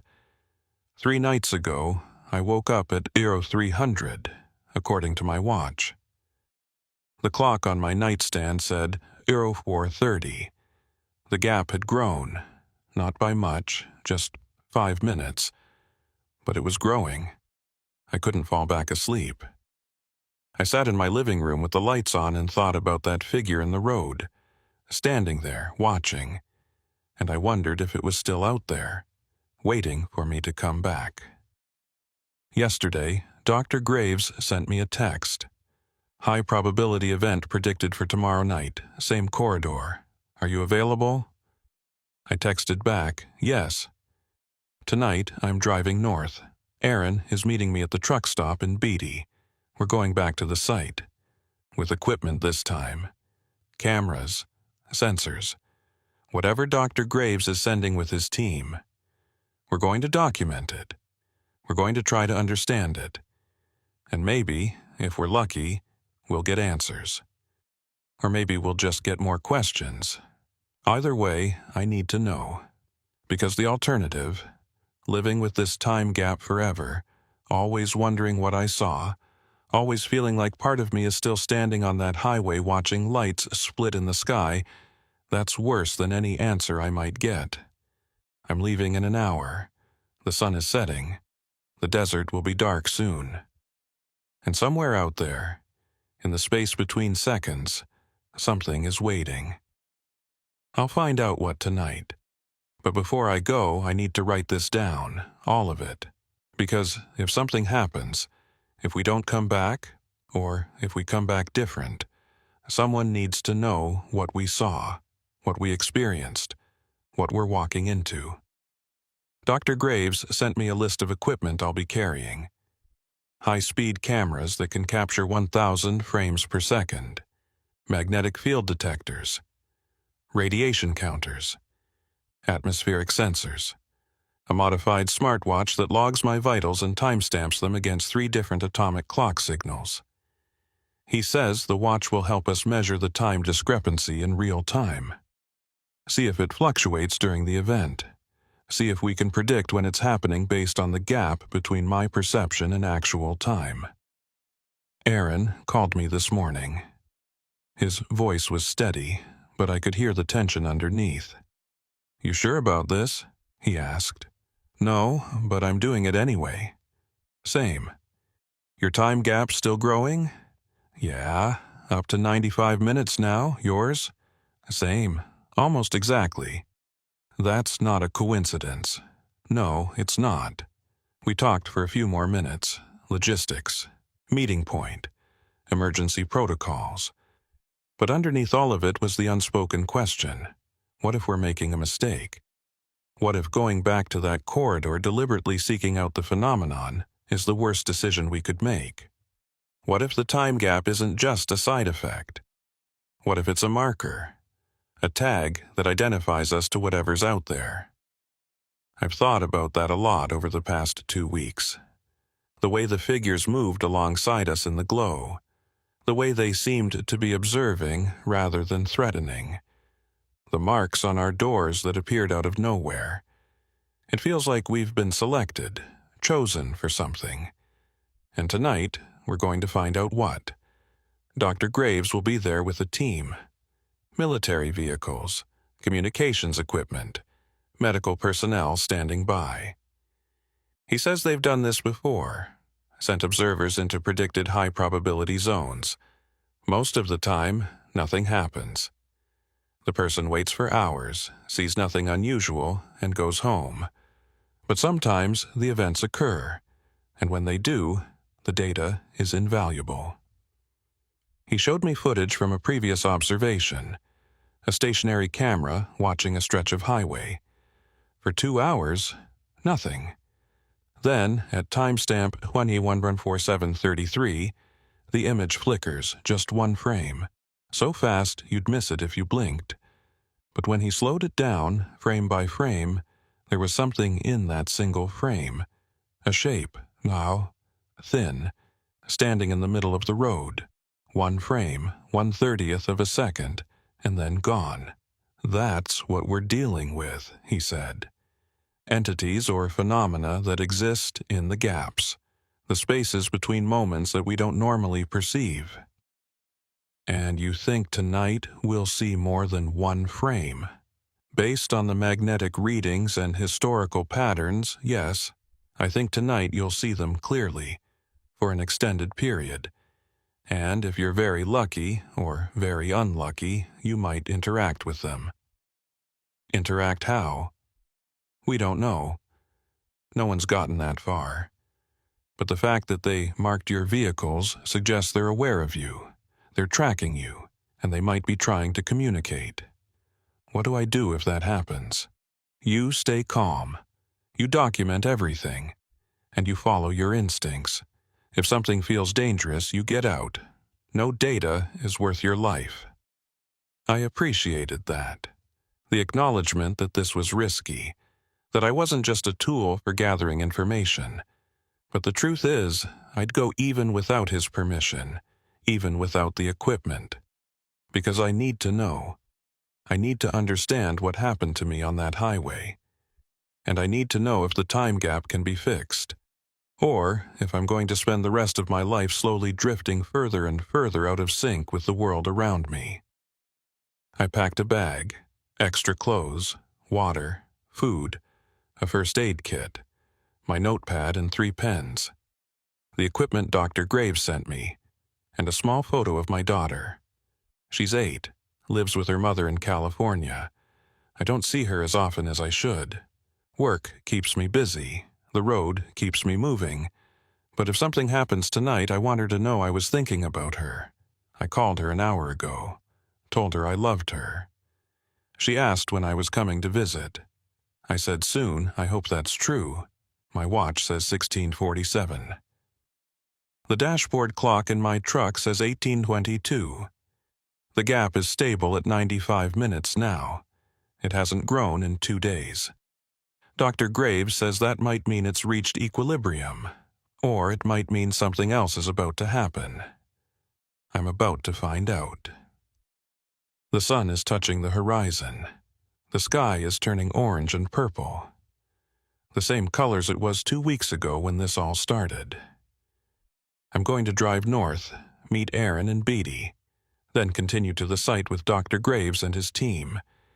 And somewhere between Beatty and Tonopah, in a stretch of desert where the magnetic fields twist and the barriers between moments grow thin, we're going to wait. For the lights to split, for the figures to appear, for the glow to chase us down the highway. And this time, we won't run. This time, we'll stand our ground and see what happens when you stop trying to escape the phenomenon and instead turn around to face it. I don't know what we'll find. I don't know if we'll get answers or just more questions. But I know I can't keep living in this gap, this space between my time and everyone else's time. I need to close it, or at least understand it. So tonight I'm going back. And whatever's waiting for me out there in the desert, whatever split that light into 3 points and marked my truck and pulled me out of sync with the rest of the world, I'm going to look it in the eye, and I'm going to ask it what it wants. The sun is almost down now. Time to go. My watch says 17:02. The dashboard says 18:37, 95 minutes. Let's see if I can get them back. Addendum, written at 22:47 my time, 00:02 real time. I'm writing this from the motel room in Beatty. We haven't gone to the site yet. Dr. Graves postponed the observation. Not because of weather or equipment failure, because of what happened an hour ago. Aaron and I met at the truck stop as planned. We were going through our checklists, making sure we had everything, when a third driver pulled into the lot. An older man, maybe 60, driving a livestock hauler. He got out, saw us standing between our trucks with all the equipment laid out, and walked over. "You boys heading up to the corridor?" he asked. Aaron and I looked at each other. What corridor? The stretch between here and Tonopah, where the weird stuff happens. How do you know about that? The old driver pulled out a pocket watch. He opened it and showed us the face. The hands were spinning backward, slowly but steadily, counterclockwise. Because it happened to me 3 years ago, and it never stopped. His name was Frank Holloway. He's been driving trucks for 40 years. He ran the Vegas to Reno route for most of his career. 3 years ago, he had an experience almost identical to ours. Lights in the sky, equipment failures, lost time. But his time gap went the other direction. "I'm 6 hours ahead," he said. My watch, my truck's clock, my phone. They all show time 6 hours in the future compared to everyone else. When you say it's 9 p.m., my watch says it's 3 a.m. the next day. 6 hours, Aaron said. We're 95 minutes behind. You're 6 hours ahead. That's right. And I've talked to 4 other drivers over the years. All of them experience something in that corridor. All of them have time gaps, some behind, some ahead, ranging from 20 minutes to 8 hours. 8 hours? Yeah. A woman named Patricia Ruiz. She drives tanker trucks.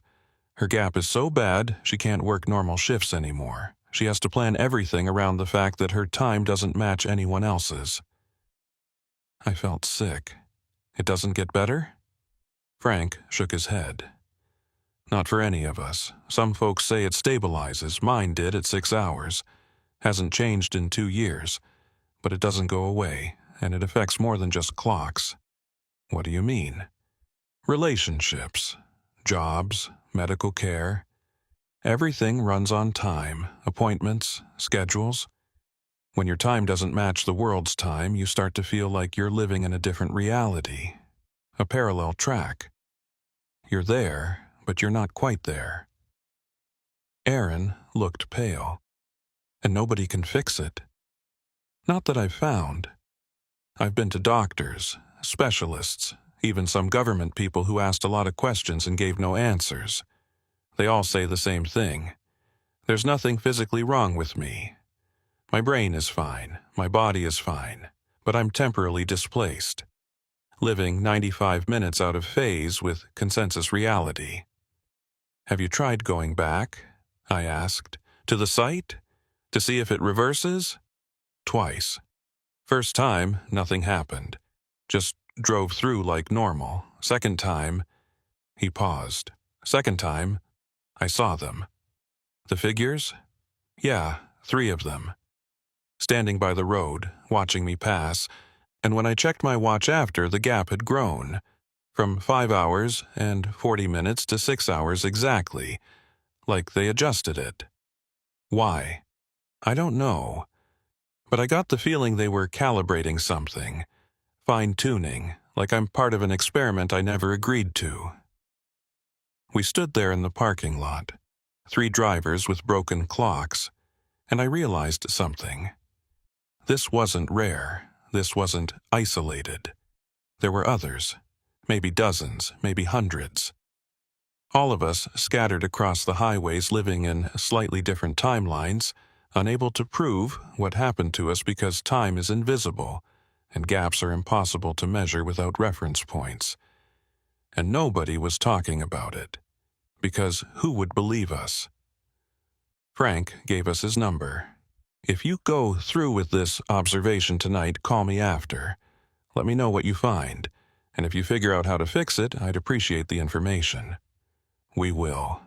He climbed back in his truck and drove off. The sound of his engine faded into the distance.